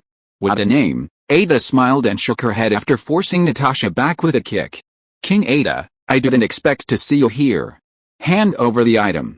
You should know the consequences of that item. Both were top figures in the same circle, and although they had never met before, they had heard of each other. Sorry, you don't have the final say, Ada Wong said, preparing to leave with a G-Virus. Black Widow, however, wouldn't give her the chance. As she retreated, she attacked. Facing Black Widow's attack, Ada didn't meet her opponent's attack. Instead, she retreated at a faster pace, then immediately drew the rope gun from her waist and nailed a bullet into the stairs above her. Then, she soared upwards. Barton, it's Ada Wong. She's escaped with a virus. She's in Area C3, looking at Ada above. Black Widow immediately contacted Barton. Understood, don't shoot. I'm a new officer. Leon and Claire had just entered Raccoon City when they were surrounded by a S.H.I.E.L.D team. Seeing the weapons in their hands, Leon decisively lowered his pistol. It must be said that Leon and Claire in this world were lucky, having arrived in Raccoon City only after S.H.I.E.L.D intervened. At a seemingly newly established base outside Raccoon City, Shen Fei, after undergoing a series of checks, was finally released after being deemed safe. Upon exiting, Shen Fei immediately spotted Shirley being escorted away by a stern-looking female agent. He rushed over, but before he could get close, 2 members of the task force blocked his path. Shirley, Shirley, Shen Fei shouted. His shout immediately startled Shirley, who was standing in front of him. Turning around and seeing it was Shen Fei, she glanced up at the cold-blooded agent. Only after she nodded did she run towards him. Are you okay? I'm fine, but Mom and Dad. Shirley suddenly burst into tears, hugging Shen Fei as she spoke of her parents. The experience at the research institute had been a nightmare for her. Something she'd been trying to suppress. Seeing someone familiar like Shen Fei, she finally let go. It's time to go, the stern-faced female agent approached and said coldly. May, let them stay a little longer. Before Shen Fei could speak, Calson approached. The director is waiting. Facing Calson, the female agent remained as cold and indifferent as ever. Melinda? She's like this now, Shen Fei immediately asked, looking up at the cold female agent. Where are you taking her? This isn't something you should know. No wonder they're called the Iron Cavalry, Shen Fei muttered to himself, having been rebuked. Don't worry, I'm just taking her for a checkup. It's for her own good. You'll have plenty of opportunities to meet in the future, Calson said gently. HMPH, Melinda snorted coldly, as if she was completely disdainful of Calson's attitude. She's about to join S.H.I.E.L.D? That's a good outcome for her, Shen Fei muttered to himself as he watched Shirley and Melinda disappear together. Joining S.H.I.E.L.D is better than joining the FBI in the original series, especially with Melinda leading the charge. The experiments on Shirley would presumably be far fewer than in the original series. Melinda, despite her cold exterior, was actually a warm-hearted person. The reason she was so different now was because she hadn't yet experienced the events that would change her. Little guy, are you interested in joining us? That way, you can see her more often. Just as Shen Fei was about to leave, Calson suddenly stopped him and said this. Huh? Calson's words stunned Shen Fei. I've been asking about you. We have a place where you can go to school, Calson continued. Perhaps surprised by the number of bullets in Shen Fei's body, Calson then went to ask Jill, Rebecca, and the people at the orphanage. S.H.I.E.L.D. Academy. Shen Fei immediately remembered the place Callison mentioned. Fitz and Simmons, members of Callison's team and agents of S.H.I.E.L.D., had graduated from that academy. Of course, it wasn't called S.H.I.E.L.D. Academy now. Think about it. Maybe you could talk to Rebecca. She's already agreed to join, Callison continued. Rebecca joined S.H.I.E.L.D. Well, this was all a mess. Chapter 11 New York, Part 1. Forget about joining S.H.I.E.L.D. I'm afraid I'll be either Hydra or a corpse soon after joining. Shen Fei shook his head inwardly as he watched Callison's retreating back. He knew the realities of S.H.I.E.L.D. very well, especially the operations division, the so-called S.H.I.E.L.D. Academy that Callison had asked him to join. This was the hardest hit section of S.H.I.E.L.D. Of all the departments within S.H.I.E.L.D., the operations division had the most Hydra members, while there were only a handful of truly loyal S.H.I.E.L.D. agents. Furthermore, the reason these loyal agents still existed in the operations division was because Hydra was afraid of exposing them entirely to the operations division, increasing the risk of exposure. Otherwise, the entire operations division might be Hydra members. Compared to the operations division, the other departments of S.H.I.E.L.D. were in a better position. If Callison had asked Shen Fei to join S.H.I.E.L.D.'s technology division, Shen Fei might have agreed. Firstly, the technology division had the fewest Hydra members and generally didn't have to carry out external missions, making it safer. On the other hand, the people inside were the most likely to come into contact with the Tesseract. This was the Space Stone, and Shen Fei was deeply curious about it. More importantly, Shen Fei wanted to see if the Operation Fruit would work on the Space Stone. Just look at Captain Marvel and Scarlet Witch to see how powerful the Infinity Stones were. They were just ordinary people, but under the power of the stones, they instantly became beings on par with Thor. That's a bit far-fetched right now. After a moment, Shen Fei dismissed his fantasies about the Infinity Stones. For him now, the Infinity Stones were simply out of reach. Since Rebecca has been recruited into S.H.I.E.L.D., I wonder if Jill, Chris, and Leon have been recruited as well.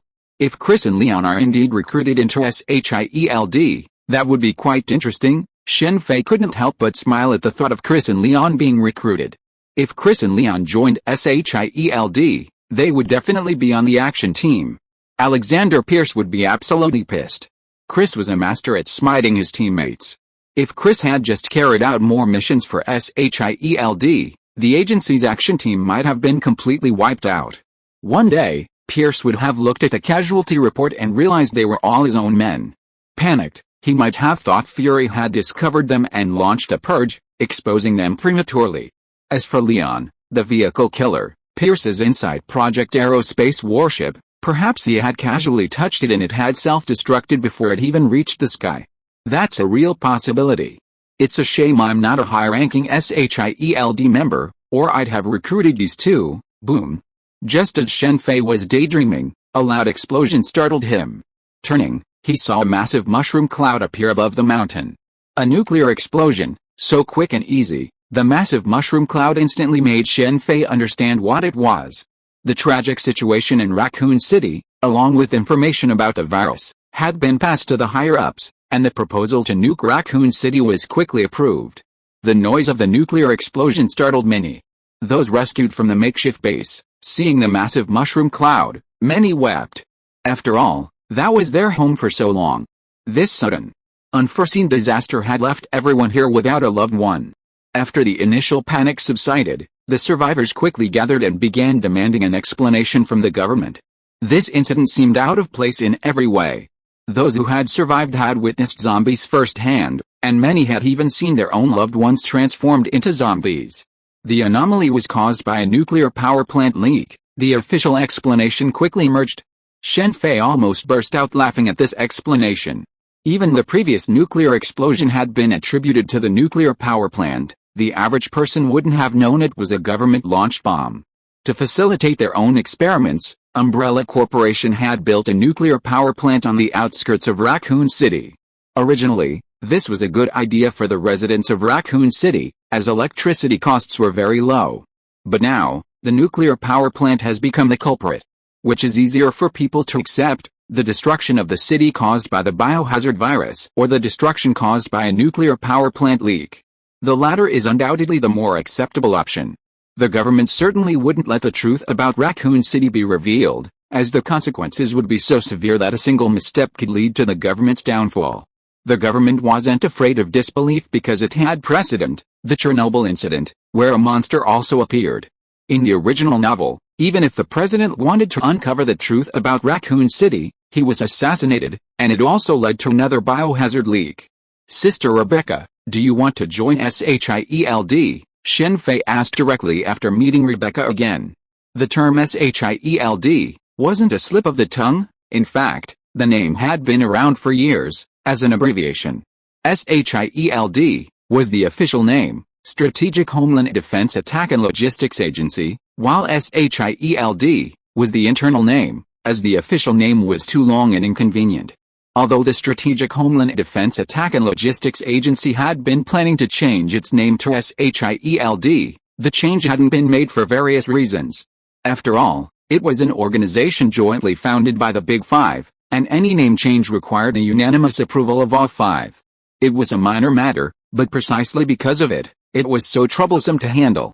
Yes, Carlson should have told you about you, Rebecca said. I'm not interested in becoming an agent, Shen Fei said. Me neither, Rebecca said with a smile. Originally, Rebecca hadn't wanted to join S.H.I.E.L.D, but Carlson's offer was so good. Rebecca joined S.H.I.E.L.D to hone her skills, and she hadn't planned to stay there long. As a genius, especially in biology, Rebecca preferred being in the lab. And when it came to lab equipment, there was probably no organization on Earth with more advanced lab equipment than S.H.I.E.L.D, and more importantly, S.H.I.E.L.D was well funded. A fresh-faced college student like Rebecca, even a genius, would have to wait at least several years to make it in other research institutes. Seniority was a common practice in any country. This was pretty much how Rebecca was in the original novel.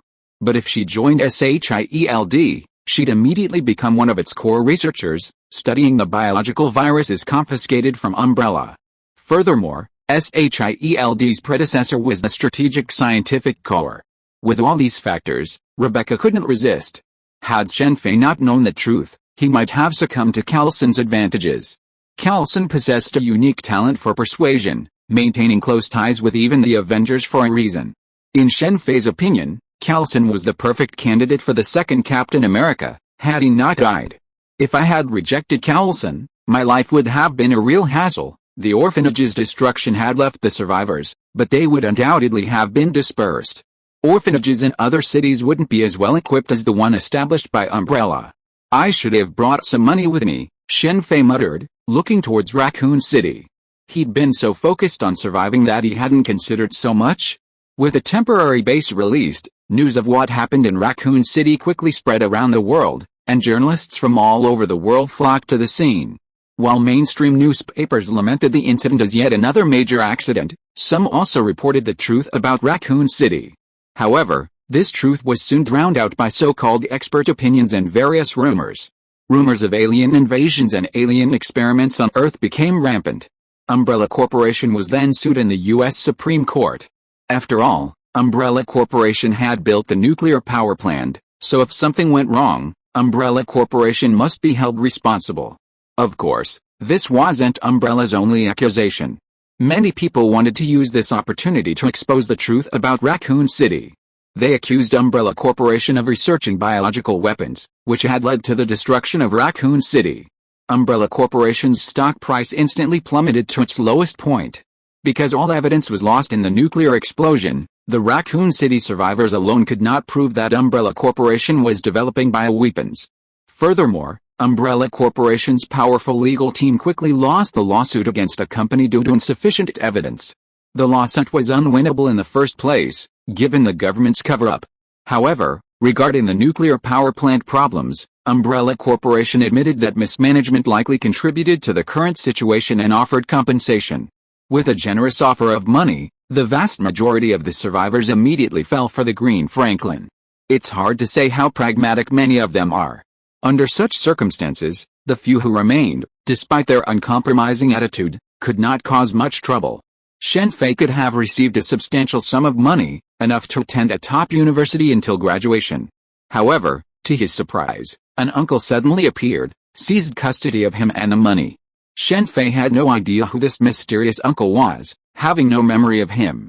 However, government officials confirmed that this was indeed his uncle. As soon as this uncle appeared, he brought his personal lawyer to the umbrella company and then tripled the compensation to Shen Fei. Of course, it seemed that Shen Fei had no share of this money.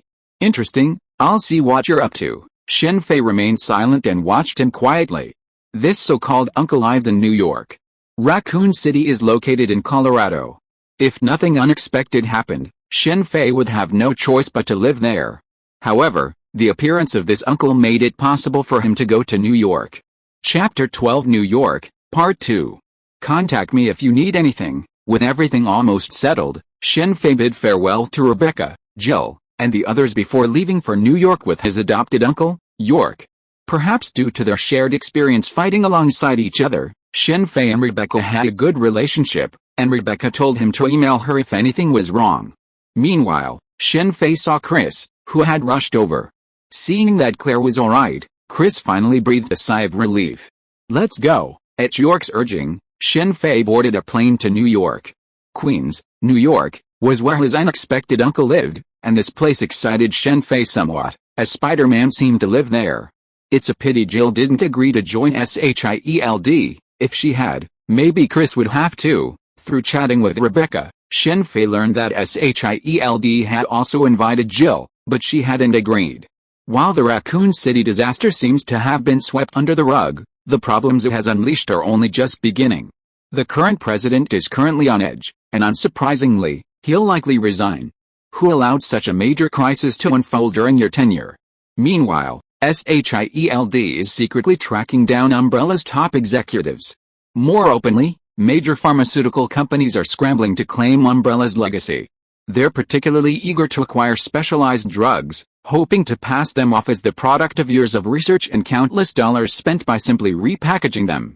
After all, this world exists under S.H.I.E.L.D., so Umbrella simply can't survive by relying on various tactics like in the original novel. After paying substantial compensation, Umbrella quickly declares bankruptcy. Not only Umbrella, but also several high-ranking generals in the U.S. military have been reassigned. These individuals were once secretly collaborating with Umbrella. The government's cover-up doesn't mean it won't hold those involved accountable. Furthermore, this presents a golden opportunity to crack down on dissidents. After all, the greater good is at hand. Meanwhile, the military was dispatching forces to track down Umbrella's top brass, rumored to be General Ross. Hydra's forces were secretly contacting Umbrella's personnel. The lack of significant tension within S.H.I.E.L.D. for so long was partly due to them. However, Shen Fei no longer had any concern for the time being. He had already arrived in New York, gazing out from the plane window at the massive Statue of Liberty. Upon entering New York, York's demeanor immediately changed, a complete departure from his usual affability. Shen Fei had been prepared for this and didn't take it too seriously. It's just a small villa. They soon arrived at York's residence. Queens wasn't the most developed area in New York, but it wasn't the most chaotic either. The most chaotic area in New York, unsurprisingly, would be Hell's Kitchen, where the Kingpin seemed to be based, as well as his nemesis, Daredevil. Marvel's New York is a city plagued by disasters, home to numerous superheroes and supervillains. It seems our friendly neighbors haven't appeared yet. Shen Fei had his own agenda for coming to such a dangerous city. After all, New York boasts so much advanced technology. The radioactive spider that created Spider-Man, the serum, the Stark Syndicate, and most importantly, the Pym particles. In the Marvel Universe, Pym particles possess miraculous effects, enabling the Avengers to reverse the future. However, the method for creating Pym particles is held by only one person. Not even the renowned scientist Howard Stark has been able to replicate them. Howard's ingenuity is remarkable. Consider his research into anti-gravity during World War II, which led to the creation of Captain America's S.H.I.E.L.D., a shield capable of withstanding Thor's hammer. Not to mention the method for creating a new element Howard bequeathed to his son. The fact that even such a figure couldn't replicate Pym particles demonstrates the difficulty involved. While it's certainly a challenge for Howard, Shen Fei, possessing the power of the Opnomi, might be able to create Pym particles. PIM particles, the arc reactor, the Mark series armor, and utilizing the power of the Opnomi, perhaps Shen Fei could even master the methods. The rich thrive on technology, the poor on mutation. This is a universal law in Marvel. However, the wealthy can also rely on technology while also mutating. Black Panther, a prominent figure in this field, is a prominent figure, with his vibranium armor and heart-shaped grass. Speaking of which, many events in the Marvel Universe are closely related to the serum Captain America injected. Dr. Banner's transformation into the Hulk was due to the combination of the serum and gamma radiation. It seems the serum is also present in the Oscorp Corporation, where the Green Goblin works. The innermost room on the second floor is yours. Upon entering the villa, York, with a look of disgust, told Shen Fei to go straight upstairs. He then pulled out his phone and began making calls. "It's me, I'm back. I'll be there tomorrow, I have to go to school," Shen Fei told York directly the next day. "What school? I found you a job. Go work hard." York, regardless of Shen Fei's willingness, pulled Shen Fei into his car and drove him to a desolate-looking street. Graffiti covered the walls on both sides of the street, and from time to time, homeless people emerged from the dark alleys. The car quickly stopped at the gate of what looked like a repair shop. York then led Shen Fei to a small door. After knocking, a burly man with tattoos all over his arms emerged. Seeing York and Shen Fei, he nodded and led them inside. Passing through a dim hallway, the three of them entered a brightly lit room.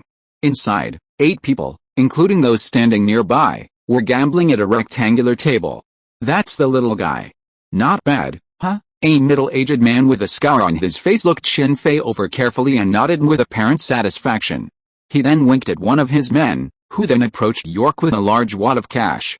"What kind of place is this, Uncle York?" Shen Fei asked, ducking behind York, looking terrified. "Damn, are you selling me out? Stop talking nonsense." "Who's your uncle?" York said impatiently, preparing to drag Shen Fei out. "Don't move," Shen Fei said as he removed the handcuffs York had tucked behind his waist.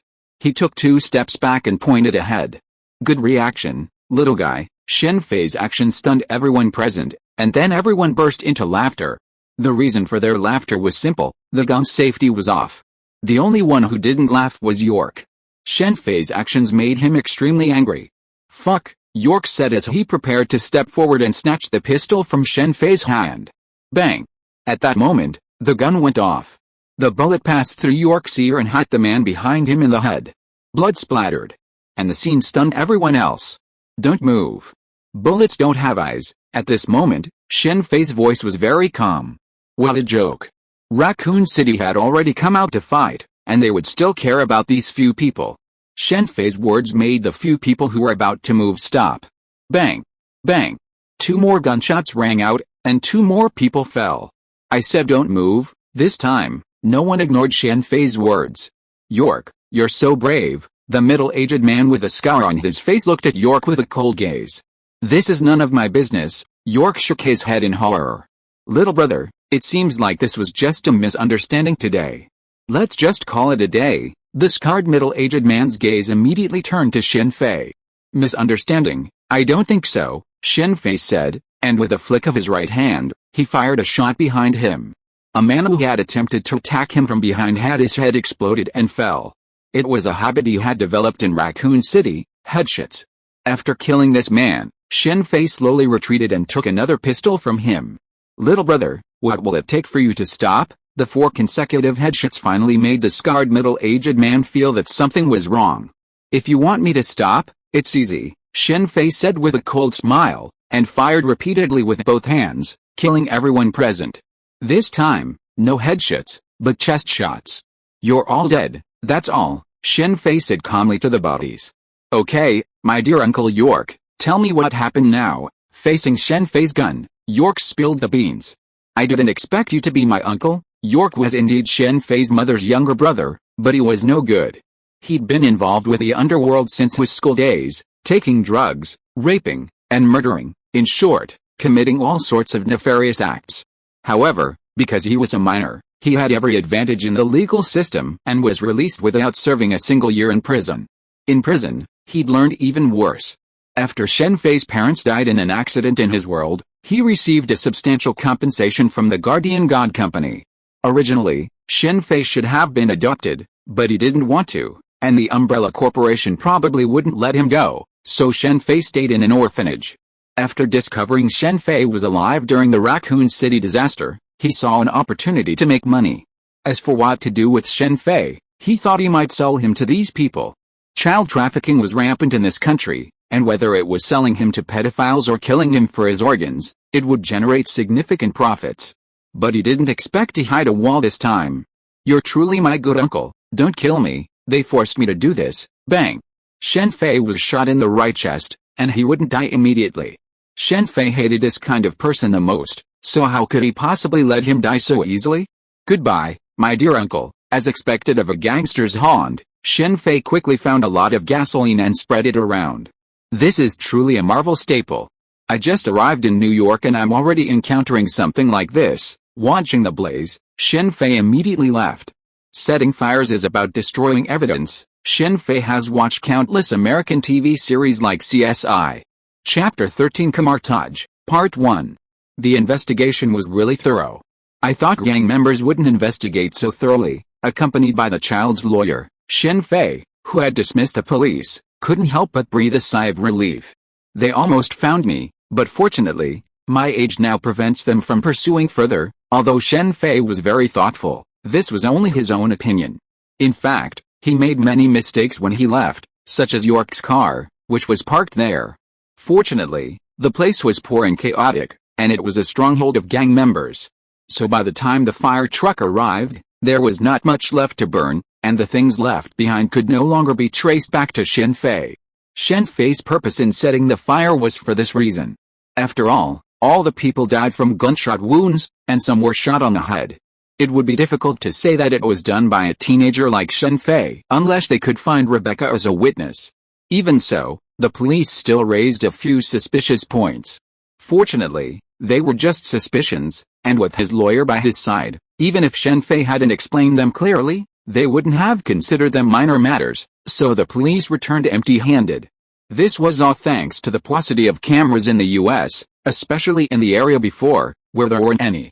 It's not that the government hasn't installed them before, but if you install one today, it's likely to show up on the second-hand market tomorrow, getting a good deal.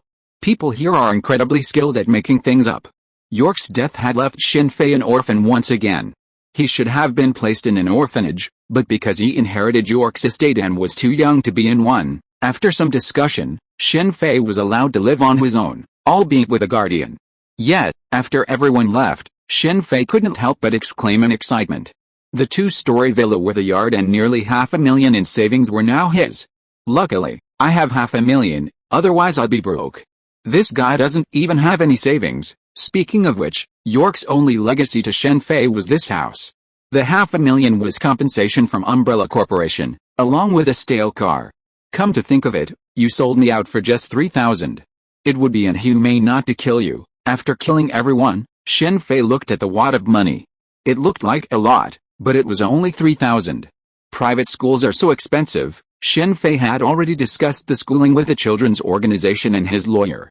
Private schools, especially good ones, are incredibly expensive. For Shen Fei, private school was the obvious choice.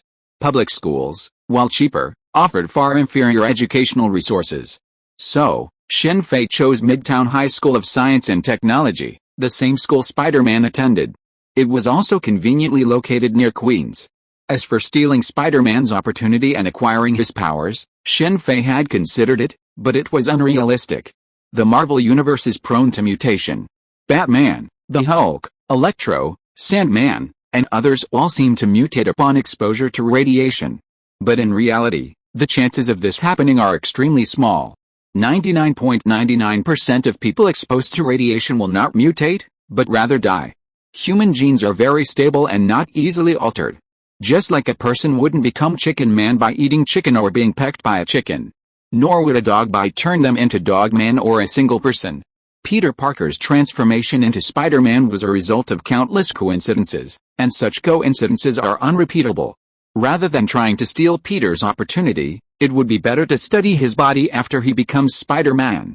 Kamar-Taj, The Himalayas, in the Marvel Universe, besides various enhancement potions and advanced technologies, another powerful force is magic, and the Sorcerer Supreme, the Ancient One. The magic of Kamar-Taj was truly unique.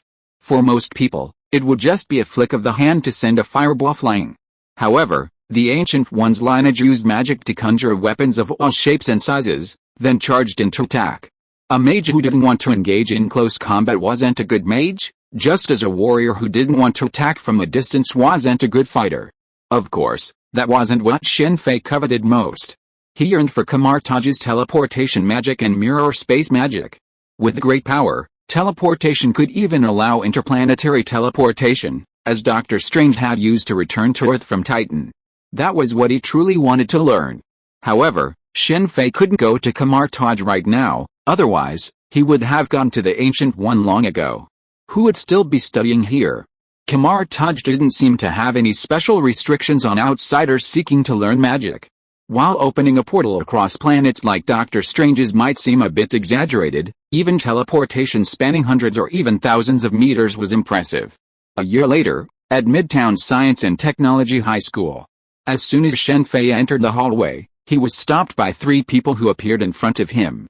The 4 of them then gathered in a corner. Shen Fei took out 3 items and handed them to the 3 people, who then handed him a wad of money.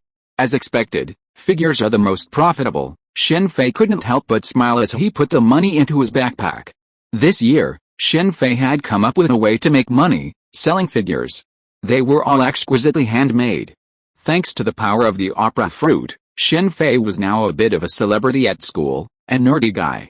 American girls preferred athletes to those who excelled in sports, like football and basketball, rather than academics.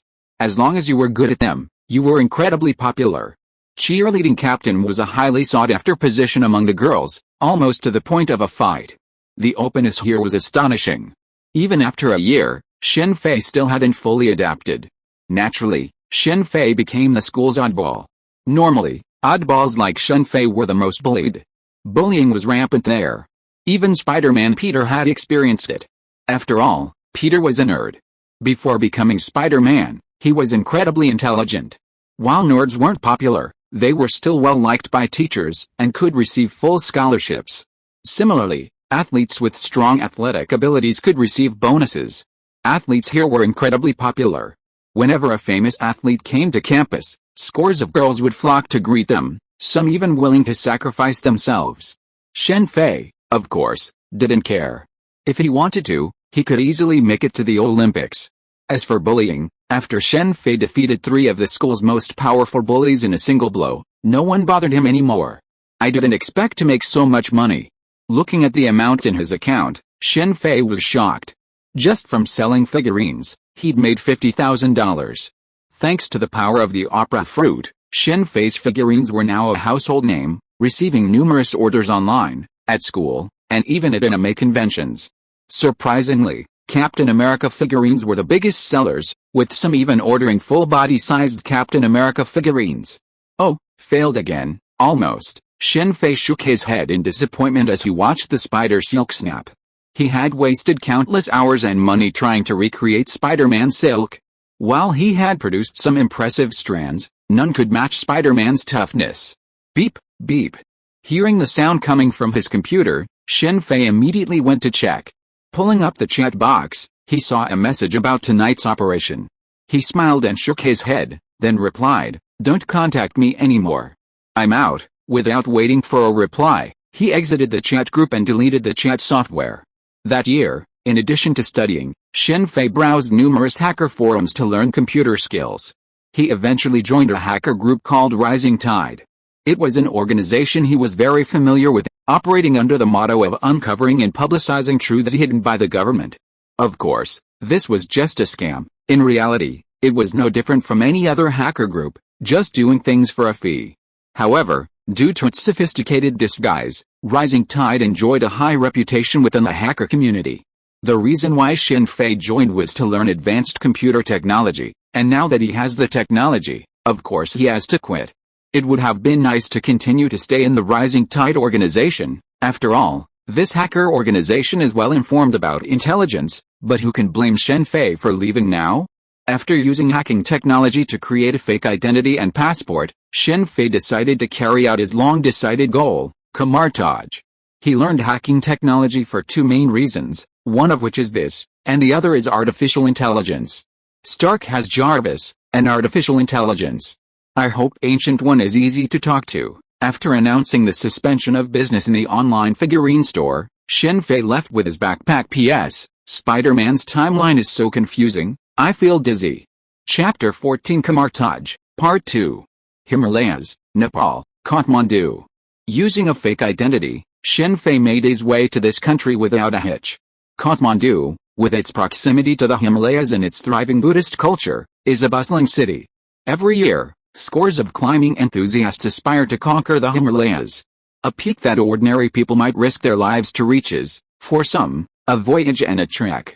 It's a blessing to climb the Himalayas in this world, for with the presence of the Ancient One's disciples, rescue is always a breeze. So, where is Kamar-Taj? Shen Fei's memory of Kamar-Taj ended there. While he remembered a magnificent temple across from it, Kathmandu, with its prevalence of Buddhism, is overflowing with such temples. Excuse me, where is Kamar-Taj? Shen Fei asked a shop owner in the local dialect. To find Kamar-Taj, Shen Fei had put in a lot of effort, using hacking techniques and the local language. In his past, learning a new language would have been a life-threatening experience. Even the English he'd been studying was only fluent in broken English.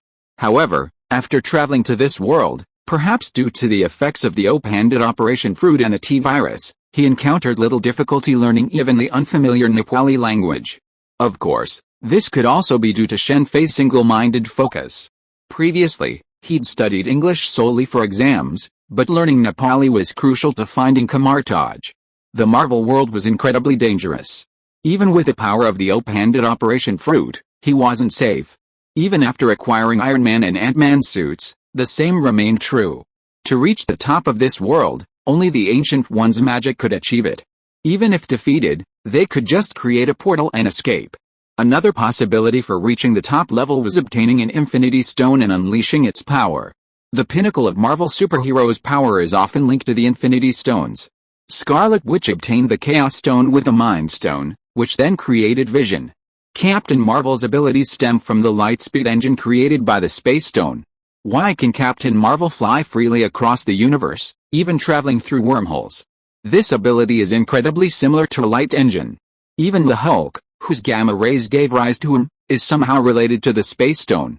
Others like Odin, Thor, and Thanos are powerful because of their racial superiority, leaving no room for maneuver. In this situation, to avoid Thanos' snap, they must become incredibly powerful. Expecting the Avengers to reverse the future is too risky. Marvel has an infinite universe, and who knows if the Avengers in this universe can actually reverse their future? Furthermore, having mastered the Ancient One's magic would give him a significant advantage in his future endeavors. I don't know. It's true that Strange doesn't have the same destiny. Upon Strange's arrival, someone quickly met him. However, as the designated next Sorcerer Supreme, Shen Fei certainly wouldn't receive such treatment.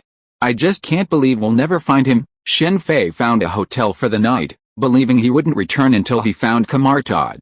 Sorcerer Supreme, when Shen Fei checked into the hotel, someone told the Ancient One about Shen Fei's inquiries about Kamar-Taj. The Ancient One simply nodded silently, saying nothing. Is the Ancient One deliberately avoiding me? Shen Fei couldn't help but harbor such suspicions after searching for a week without any news about Kamar-Taj. For the Ancient One, who possessed the Time Stone, it would be easy for him to know what would happen in the future. Shen Fei considered himself quite knowledgeable about Marvel, but the Ancient One knew just as much, and he never gave away spoilers, just like Doctor Strange, who had seen the outcome of his battle with Thanos over 10 million times without revealing a single spoiler. He truly lived up to his heritage as the Sorcerer Supreme. Shen Fei insisted on coming even though the other party was the Ancient One, who could predict the future. Of course, he had his reasons. After all, he was a time traveler and possessed the no, so he must have been somewhat special. Of course, the Ancient One wasn't a cruel person. Even though he'd already found Strange, his successor, through the Time Stone, he'd been silently waiting for something to happen to him, letting him find him. Otherwise, with the Ancient One's strength, a simple manipulation would have likely already brought Strange to his door. Are you looking for Kamar-Taj? Shen Fei breathed a sigh of relief as he saw the person appear before him. He knew him, Wang, one of the Ancient One's disciples. His presence meant he could finally meet the Ancient One. Yes, Shen Fei said. Wang regarded him in silence. After a long pause, Wang spoke, then follow me. Without waiting for Shen Fei's reaction, Wang turned and left. I think I've been here before, Shen Fei sighed softly as he gazed at the small door before him.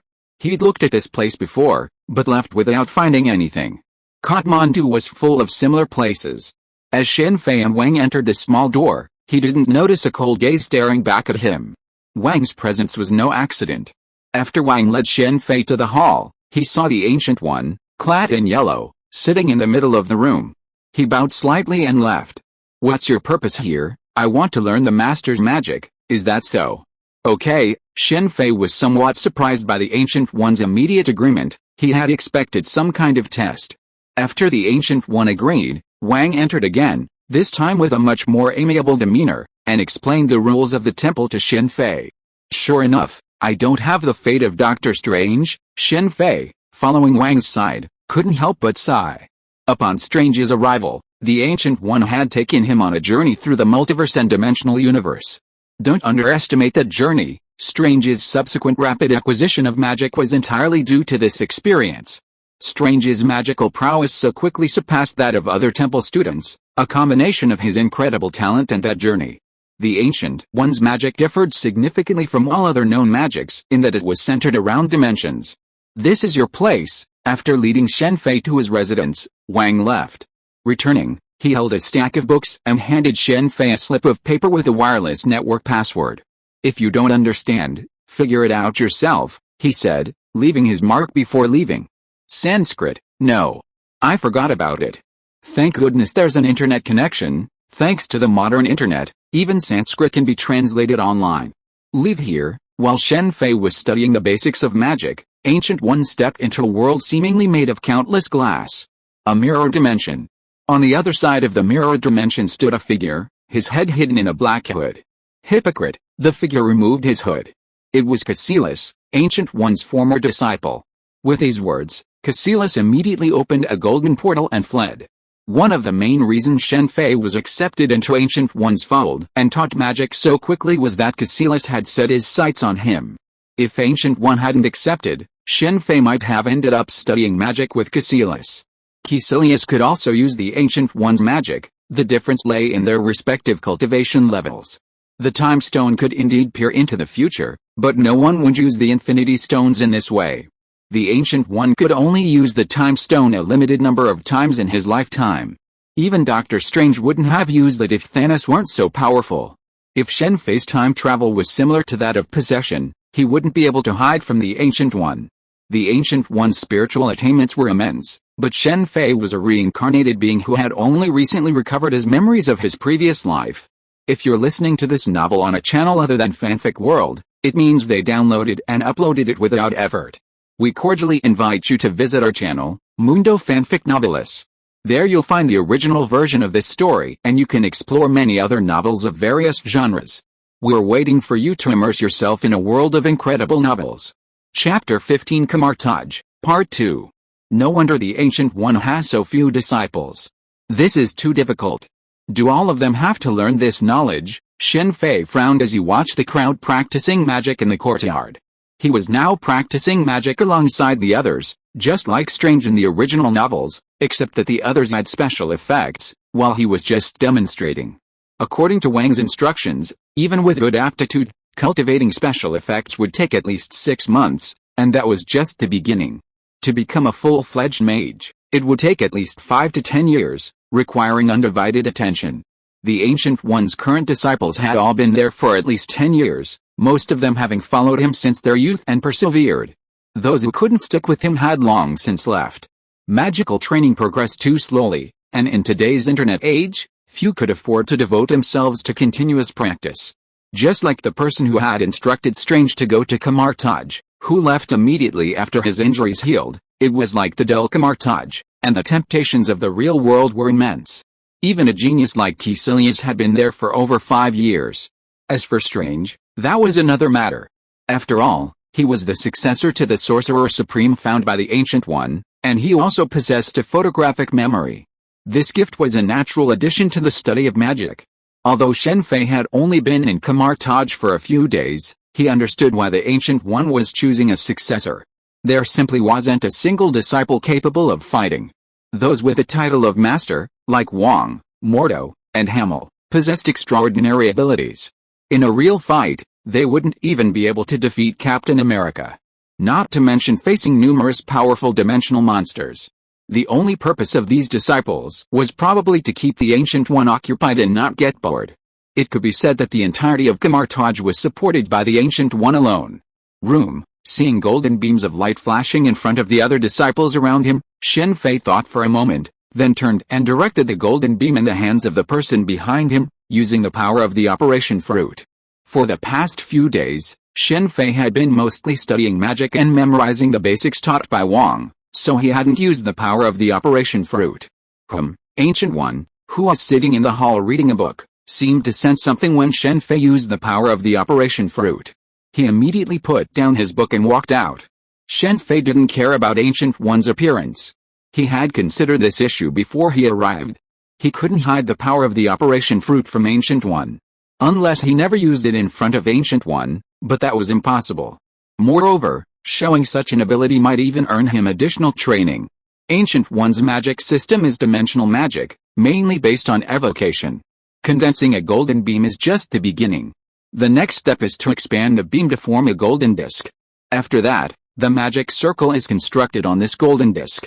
After that, evocation can be performed to transform into weapons or shields. With high proficiency, this step can be skipped and a variety of weapons can be directly formed. Shen Fei, come here. After staring at Shen Fei for a while, Ancient One suddenly called out to Shen Fei. Yes, Ancient One said, and Shen Fei certainly didn't refuse.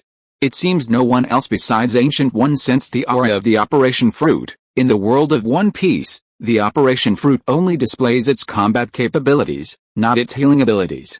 However, judging by Law's ability to save Luffy, its healing effects are quite impressive. Besides these abilities, the Operation Fruit also possesses another crucial ability, the ability to cut without regard for hardness. Unless protected by armament haki, it's unstoppable. Sit down, Ancient One asked directly after asking Shen Fei to sit down. What were you doing, just now? My innate ability, Shen Fei replied bluntly. After a moment's silence, Shen Fei explained some of the abilities of the Operation Fruit. Well, you can go back first. After listening, Ancient One allowed Shen Fei to leave. After Shen Fei left, Ancient One went directly to the library and retrieved the Eye of Agamotto hanging there. Unlike Strange, who always wore the Eye of Agamotto on his chest, Ancient One had rarely used it since a long time ago. The next day, the Ancient One summoned Shen Fei again. This time, without waiting for Shen Fei to speak, he struck his soul out of his body with a single blow. Shen Fei's soul was about to say something when it felt the space around them shift, a vibrant world unfolding before him. At that moment, he finally knew Strange would scream, because he screamed too. The Ancient One allowed him to experience Strange's treatment. Those who haven't experienced it firsthand can never imagine the wonders of dimensional space. It's simply indescribable. How is it? The Ancient One asked calmly after Shen Fei's soul returned to his body. It's completely different than I imagined. Sure enough, movies are deceptive. Go back and rest. The Ancient One nodded. Shen Fei said nothing and simply returned. This soul journey through the dimensional space had been a profound shock to him. It was simply not something an ordinary person could achieve. He was able to do it only because the Ancient One was protecting his soul, otherwise, his soul would have vanished into the dimensional space. To learn Kamar-Taj magic, the first requirement is an understanding of dimensional space. There's a section dedicated to this in the basic magic book. If this book were to get out, the world scientists studying parallel worlds would be mortified. While the study of parallel worlds is still mere speculation for most scientists, it's common knowledge in Kamar-Taj. After all, it's the source of Kamar-Taj's magical power, absorbed through the soul. Therefore, for Kamar-Taj mages, astral travel is simple, even soul battles are commonplace. In other systems, astral travel is tantamount to seeking death. Kamar-Taj magic can heal injuries, even paralysis, precisely because it absorbs dimensional energy through the soul, restoring the body. Dimensional space is essentially a parallel world, though strictly speaking, the two aren't equivalent. The scope of dimensional space is larger than that of parallel worlds. Azizi. Watching the golden beams of light emanating from his hand, Shen Fei immediately became excited. Soul travel through dimensional space proved to be a significant aid in learning Kamar-Taj magic. Achieving this was considered a basic level of skill. All that was left was diligent practice. If the Ancient One possessed the Space Stone, wouldn't she be invincible? Shen Fei occasionally let his thoughts wander as he continued his training. The Space Stone's abilities were remarkably similar to those of the Ancient One. It was truly underutilized on Earth.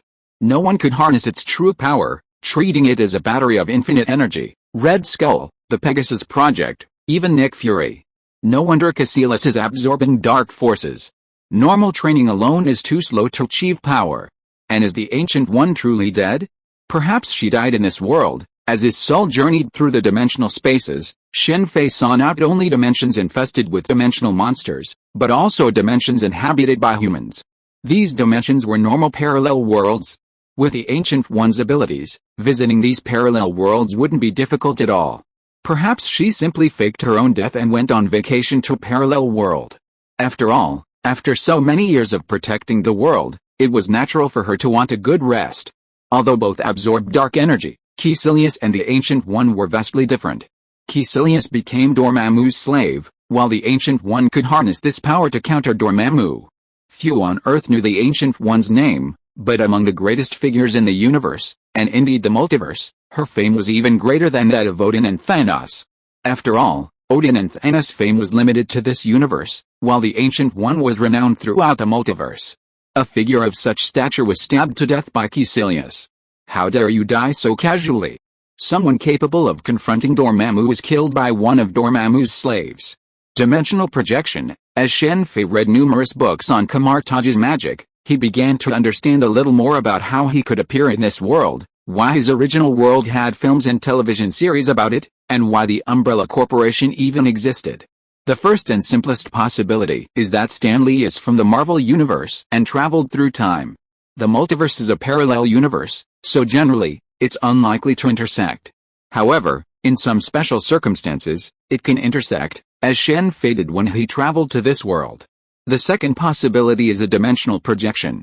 In his original universe, Shen Fei had once come across a theory that everything on Earth was a projection of a higher dimension, a false one. Shen Fei initially disbelieved this, but within the Ancient One's magical system, such a scenario, while rare, does exist, provided the location of that dimension is unique. However, because Shen Fei appeared in this world, the projection existed, but it wasn't false. If it were, he couldn't have appeared in this world. As for the Umbrella Corporation's appearance, it's like the blind men touching an elephant. Only when all the images come together can the whole elephant be found. This means that even if something even more shocking happens to Shen Fei later, it's possible. Parallel worlds do exist, which means the One Piece world could exist. I really want to go there, but unfortunately, there's no way to locate it. Traveling through dimensions to reach parallel worlds at will isn't easy. Otherwise, monsters from those dimensions would have already roamed the world. Even Dormammu wouldn't be able to stop them. Fortunately, these books have not been circulated, otherwise most scientists would probably become crazy. Think about how pitiful some scientists in the world are. The things you have been pursuing all your life but cannot get have already become a system. Chapter 16 Kamar-Taj, and how have you been lately? Rebecca's concerned voice came through the laptop's video feed. Not bad. I've calmed down a lot lately, and I haven't had nightmares anymore. How's your work at S.H.I.E.L.D? Shen Fei said with a smile. At Kamar-Taj, Shen Fei hadn't lost touch with Rebecca. They'd been in touch since their days at Midtown High School, and now they were close friends. Shen Fei often asked Rebecca about biochemistry. As for Shen Fei's time at Kamar-Taj, it was easy to explain. After experiencing the horrors of Raccoon City, he'd been plagued by nightmares, and so he'd come here to find peace. Rebecca didn't doubt this, as she'd had nightmares too at first. After all, her experiences in Raccoon City were terrifying. Not bad. S.H.I.E.L.D has confidentiality regulations, so relevant information can't be leaked. The same was true for Shirley. Shen Fei only knew that Shirley was doing well, but didn't know anything more specific. While he couldn't discuss S.H.I.E.L.D, he could share other things. Shen Fei was very out of touch with the news at Kamar-Taj. Through Rebecca, Shen Fei learned that during his schooling and his time at Kamar-Taj, the Umbrella Corporation's situation had intensified. After the relevant compensation was paid, Umbrella Corporation quickly declared bankruptcy, several years earlier than in the game world. Perhaps because of this, the biochemical viruses produced by Umbrella Corporation flowed into the underground black market in various countries, and the government discovered traces of biological weapons use in many countries. Chris and Jill contacted a number of relevant individuals, 11 in total, and began to establish the Bioterrorism Assessment and Prevention Alliance, BSAA. Because Chris's previous request for help from the military was severely blocked, which made him very worried about the government's attitude, the BSAA began as a non-governmental organization. Non-governmental organizations naturally lack law enforcement powers. Initially, the BSAA's work was limited to assisting police forces in establishing anti-bioterrorism units, training police in how to deal with biological weapons, and providing extensive public education on how to prevent biological weapons. The BSAA's work has been invaluable, as many biochemical crises were contained within a short period of time, preventing tragedies like those in Raccoon City. However, with the growing prevalence of biological weapons, and the push from the Global Pharmaceutical Alliance, the BSAA was soon officially taken over by the United Nations and reorganized to combat biohazards worldwide. While the truth behind the Raccoon City incident remained hidden, the public was not foolish. Coupled with the accounts of many Raccoon City survivors, the result was a widespread distrust to pharmaceutical companies' products. This was a devastating blow to the Global Pharmaceutical Alliance. The swift settlement and bankruptcy of Umbrella Corporation was largely due not only to S.H.I.E.L.D. but also to the Global Pharmaceutical Alliance. Officializing BSA was the Global Pharmaceutical Alliance's attempt to salvage the market. During this period, an interesting development occurred: the rapid rise of traditional Chinese medicine. After all, unlike pre-made medications, which the public could not determine the specific ingredients, traditional Chinese medicines offered a clear indication of their ingredients. With civilian organizations forming to combat bioterrorism, it was inevitable that the government would follow suit. The FBC United Nations Committee on Bioterrorism was formed in this context. The BSAA and the FBC are not subordinate to each other, but the FBC has higher authority than the BSAA. It seems that all this has not changed much from the game, but in fact, the United Nations Committee on Biological Terrorism is under the command of S.H.I.E.L.D, and this name is used to maintain confidentiality. The FBC has always wanted to take over the BSAA for its own use, on the grounds that it would not waste resources to establish two anti-biological terrorism organizations. However, due to the strong opposition of founders such as Chris, and the fact that some countries do not want S.H.I.E.L.D to have a monopoly on power, the two have coexisted. Upon hearing the news, Shen Fei still felt sorry that S.H.I.E.L.D did not recruit Chris after all. As for Leon, he joined the FBI. Don't underestimate Leon because he is a small policeman. You must know that his name contains the three words Kennedy. He has risen so fast, not only because of his ability, but also because of his background. These were the general insights Shen Fei gathered from Rebecca. There were also some things Shen Fei didn't know, such as Claire's kidnapping, a biohazard outbreak on a small island, and the subsequent destruction of a genius girl's dream of world domination, all within a matter of days. It was undeniable that this was fate. This person was Alexia Ashford, a prodigy who graduated from a prestigious university at the age of 10 and invented the Veronica virus at 12. She then injected herself with a virus, requiring a 15-year freeze to fully integrate it. However, the sudden intrusion of Claire and Chris thwarted her plan just days short. Of course, since this was a Marvel universe, even if she had integrated the Veronica virus, she wouldn't have been able to unify the world, but at that point, she would have been a formidable opponent. The Veronica virus's enhanced combat power wasn't enough. The key issue is that it had incorporated the genes of an ancient queen ant, creating a social structure similar to that of ants. This was the most terrifying aspect. While this was powerful, if the queen ant died, the chain reaction would kill everyone else as well. However, although the outside world is bustling, Kamar-Taj is very peaceful. For the Ancient One, unless monsters from the dimensional space attack, he would not care about how human society develops. To be honest, if Shen Fei did not have other plans, staying in Kamar-Taj would be a good choice. Apart from Caecilius, the mages of Kamar-Taj have no other enemies, and the monsters from the dimensional space can naturally be dealt with by the Ancient One. Even if the Ancient One dies, there is still Doctor Strange. With the help of the Time Stone, even if Dormammu comes, he will retreat obediently. It's a pity that this place is too dull. The Ancient One has lived long enough to be open-minded about life and death, let alone other things, but Shen Fei is not like that. This is Mount Everest. Shen Fei was very excited to use the teleportation portal with the help of the hanging ring to reach the highest point of Mount Everest. This is the highest peak in the world. It is a place that he had never thought about before, but now he can appear at will. Kamar-Taj's portals and mirror dimensions require the suspended ring to operate. As one of its most important magical artifacts, the ring is carefully guarded, and Kamar-Taj has a rule that no one leaving the area can take any magical artifact with him. Under the Ancient One's watchful eye, stealing the ring is impossible. Even if they were, the Ancient One would be in trouble if they found them. Leveraging his previous experience of soul traveling through dimensions and the power of the surgery fruit, Shen Fei has made rapid progress in magic, learning a wealth of techniques. The only thing he lacks is strength, or perhaps even mana. I still don't have Strange's courage. Strange dared to casually touch, manipulate, and use the Time Stone, but Shen Fei truly lacked the courage. The Ancient One appeared generally kind, but that didn't mean she wouldn't kill. The material of the suspended ring is incredibly rare. I've never heard of it before. Could it be a product of the dimensional space? Shen Fei had, of course, analyzed the ring with the surgery fruit, but unfortunately, he couldn't understand it at all. He asked the king, but he also said that all the suspended rings were crafted by the Sorcerer Supreme, but how they were made was unknown. Of course, Shen Fei wanted some of the magical tools on Kamar-Taj, such as Strange's levitation cloak, which can automatically defend and rescue the savior, and fly. It's too powerful.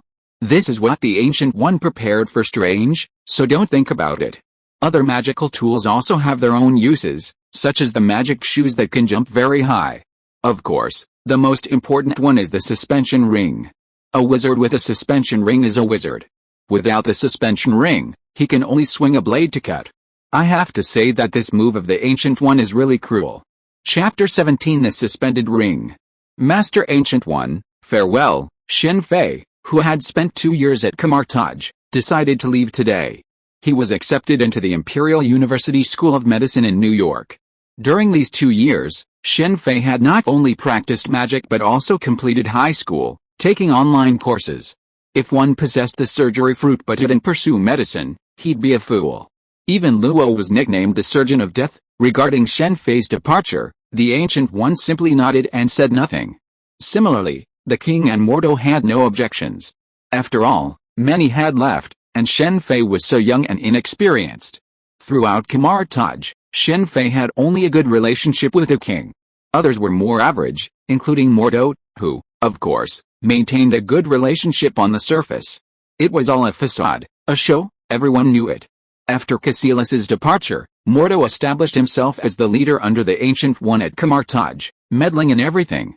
His subsequent betrayal wasn't necessarily due to dissatisfaction with the Ancient One's absorption of dark power, but more likely because the Ancient One hadn't chosen him as his successor. Of all the Ancient One's disciples, Mordo was the most active in hunting down Caecilius, seemingly seeking to gain the Ancient One's approval. Before Caecilius's betrayal, nearly everyone on Kamar-Taj believed he would be the next Sorcerer Supreme. Consequently, many of the disciples followed him in his departure. When Shen Fei decided to leave, he asked you if he could take the ring with him. Mordo was the first to object. Shen Fei understood why. While the ring could only be used to open portals, a Kamar-Taj mage with it could do so much more. Even banks and vaults couldn't stop them, not to mention that even the most ambitious could easily take down a president or king. Similarly, without the ring, anyone who dared to use mirror dimension magic would be trapped forever. While understanding was understandable, Shen Fei felt a pang of reluctance when it came to his own life. Guess I'll have to wait until the Ancient One dies, then come and get the ring, Shen Fei thought to himself as he stood outside Kamar-Taj's gates. After the Ancient One's death, order in Kamar-Taj collapsed. Taking a hanging ring at that time would have been a piece of cake, though it would have been even better if they could create one themselves. Next, there's the Pym particles. Marvel's Pym particles are truly amazing. Just think about it, a building or a laboratory can transform into a suitcase, a tank into a keychain, a toy car that's actually a real car. It's incredible, it's practically magic.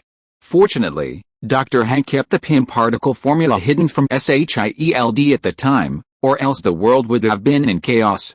The Ant-Man and Wasp suits made with PIM particles are impressive, but they don't fully utilize PIM particles. With their shrinking power, they could be used for war logistics or to transport powerful weapons. They'd be practically invincible. Imagine turning a bomb into a toy and carrying it into the enemy's midst. It could completely wipe them out. Or transporting troops or weapons and equipment would be possible, too. But in the end, there were only 2 suits. If I got PIM particles, what would I do with them? Shen Fei muttered to himself as he sat on a sofa in a VIP lounge in Kathmandu. Over the past 2 years, even though he had been in Kamar-Taj, Shen Fei had been making money, even affording first-class flights. His method was simple, buying Stark Corporation stock. Before Stark became Iron Man, the stock price had been steadily rising. Other companies like Austin and PIM, while also top-tier arms companies, had very volatile stock prices. While both were in the arms business, Stark Corporation was the most prominent.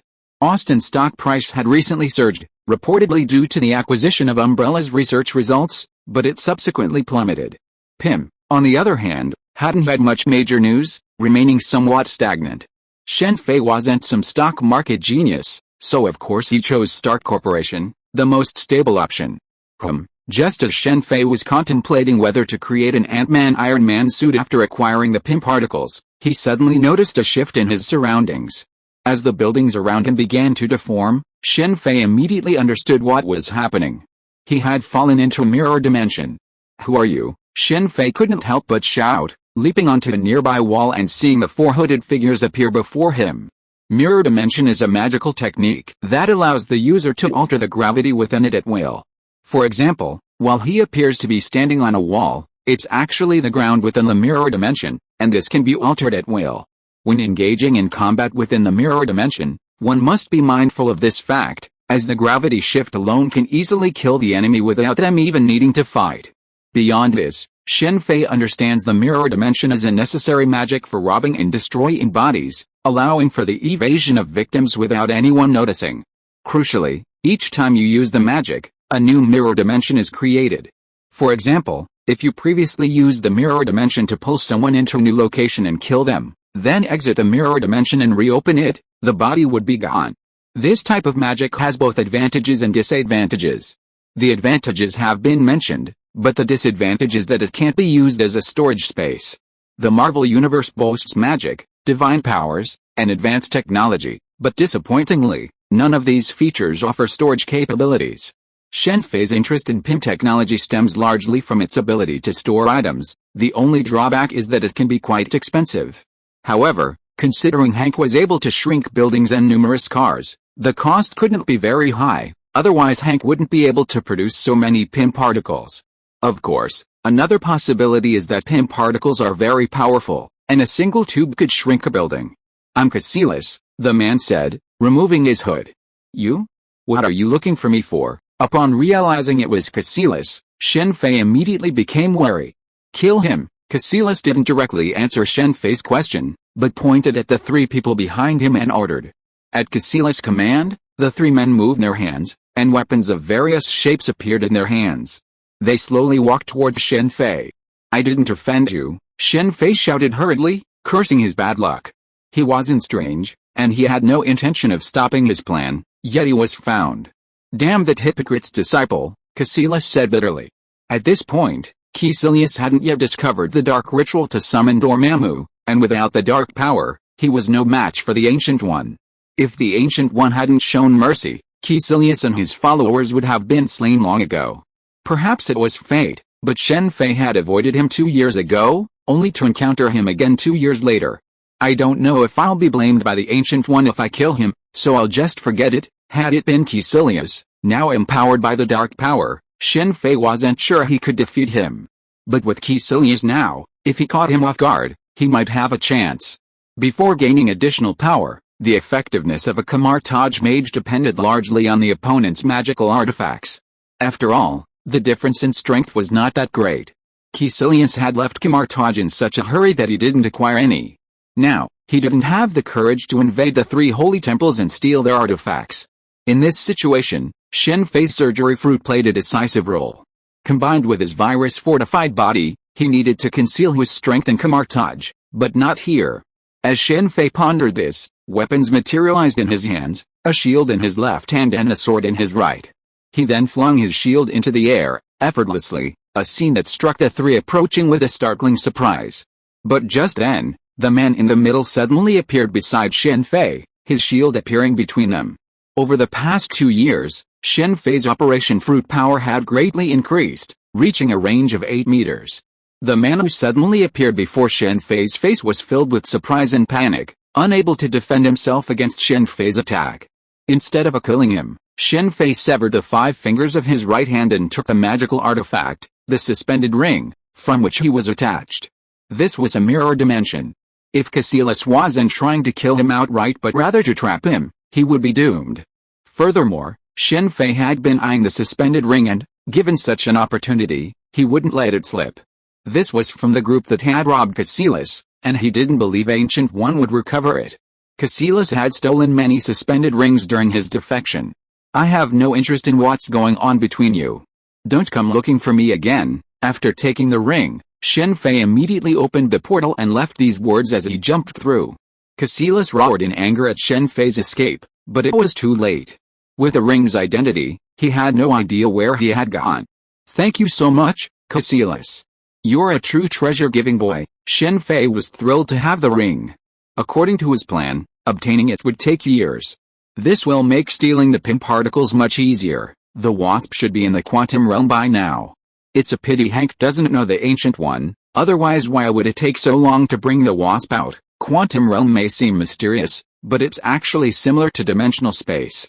Simply put, if one microscopic and one macroscopic, like a grain of sand, one world, finding someone in the quantum realm is easy with the Ancient One's power. And we need to find people from Asgard. Asgard is a member of the God clan. Although they seem to be very backward during the war, their technology is actually far more advanced than that of the Earth. The quantum field has long been a mature technology of Asgard, but they call it the Soul Furnace. Chapter 18 PIM Particles. What good luck. Thankfully, Morta refused to let me use the temple gate to return to New York. Shen Fei was thrilled after slipping the ring onto his finger. Kamar-Taj had a gate connecting the 3 major temples, allowing for free access to them. However, only those within Kamar-Taj could use the gate. It was no wonder he was so excited, for the difference between having the ring and not having it was truly immense. It could be said that with a ring, a Kamar-Taj sorcerer could teleport freely across the universe, provided they possessed sufficient magical power. Did Doctor Strange teleport directly back from Titan with Spider-Man, Idiot, and the others during the final battle? My plane ticket was a waste. What a waste of money. Using the ring, Shen Fei was instantly back in New York. With such a convenient method, he hadn't bothered taking such a long flight. It's true that money makes all the difference in the world. Money makes everything easier. Although he hadn't been home for 2 years, the house was as clean as ever, and everything was brand new. During his 2 years in Kamar-Taj, the New York house certainly hadn't been idle. While there, Shen Fei had rented out the house remotely through a law firm, and before returning, he commissioned the firm to renovate it. After using the power of the Operation Fruit to thoroughly inspect the house, Shen Fei finally felt at ease practicing magic in his room. That Stark guy is always busy picking up girls. It's really hard for Pepper to stay by his side. If you have time for girls, why don't you build the arc reactor first? Watching the news footage of Tony Stark at the Stark Expo, surrounded by women, and Pepper standing beside him with a smile on her face, Shen Fei was speechless. Stark Corporation has a large arc reactor, which powers the entire Stark building and serves as a display for others. Stark Corporation has always claimed that miniaturization is not currently possible. But considering Stark built a small arc reactor in a cave by hammering away, this explanation is unconvincing. The only possible explanation is that Stark is lazy or lacks motivation without a life-threatening situation. Vanity Fair and Victoria's Secret are Stark's regular haunts. Stark is a cover model year-round. Stark alone feeds countless tabloids. After all, Stark is rich. I should go see the Stark Expo. The expo, which dates back to the Howard era, has always been a major New York event. Numerous high-tech companies showcase their products, many of which are unknown to the general public. And if you have sufficiently advanced technology, you can directly approach star companies for investment. Now that Shen Fei has arrived in this world, he'll definitely go see it now that he has the chance. After all, there's so much high-tech and cutting-edge thinking on display. PIM Technologies. Before heading to Stark Expo, Shen Fei first needed to check Hank Pym's address. As a former high-ranking S.H.I.E.L.D. official, his address was of course extremely secretive, unknown to the public. Fortunately, Shen Fei's hacking skills were now quite advanced, and he was able to locate his address at PIM Technologies. Hank's daughter worked at PIM Technologies. After all, PIM particles had always been a coveted target for S.H.I.E.L.D., or rather, Hydra. Their applications were vast. However, since Howard had failed to obtain them, and Hank's experience, even Hydra wouldn't dare to touch Hank. It wasn't that Hydra was particularly kind, but rather that Hank was too important. If Hydra dared to attack Hank, it wouldn't be long before they were exposed. Hydra's power wasn't due to its long history or the power it wielded, but rather to its parasitic influence over S.H.I.E.L.D., a United Nations organization that wielded such immense power. Alexander is an idiot. They're an organization that's supposed to be under the spotlight, but they insisted on bringing it to light. And now, they're all wiped out. Shen Fei thought Hydra was crazy. They were clearly parasitic on S.H.I.E.L.D., and they had so much power, yet they insisted on taking over the world, launching Project Insight. The result was Hydra's demise. Without S.H.I.E.L.D., without the authority granted by the 5 UN leaders, Hydra was nothing. It looked powerful, but it was just a mirage.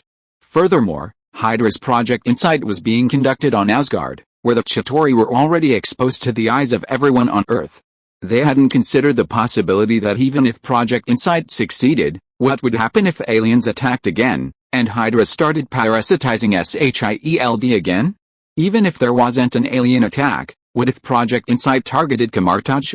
What if it targeted the Ancient One? The consequences would be disastrous. If I expose those Hydra people right now, Hydra would probably be finished, and S.H.I.E.L.D. would probably be finished too. After finding Hank's address, Shen Fei stood up. Exposing Hydra now wouldn't benefit him in any way. On the contrary, using this foresight, he could accomplish a lot. People like Daniel Whitehall and Gideon Malik were all wealthy and powerful. I can't believe this is Hank's home. It was an ordinary-looking villa. The average person wouldn't guess it housed the renowned Dr. Hank Pym. There are quite a few people watching. Thankfully, we have the mirror dimension, otherwise it would be a real hassle. Through the mirror dimension, Shen Fei easily located those hiding near Hank's home. The reason Shen Fei hadn't feared exposure when he went to Kamar-Taj wasn't just because of the magical power of his magic, but also because he was preparing for what was to come. Using the Operation Fruit to analyze the PIM particles and recreate them was certainly possible, but it would undoubtedly take a considerable amount of time. Watching Hank at work from the mirror dimension would be a different story. People in the mirror dimension can't interfere with the real world, but they can observe it. With enough food and supplies, it's hard to believe they couldn't see Hank creating and using PIM particles. Without the ring, Shen Fei wouldn't dare do it. Without it, he could use the mirror dimension, but once in, he couldn't get out.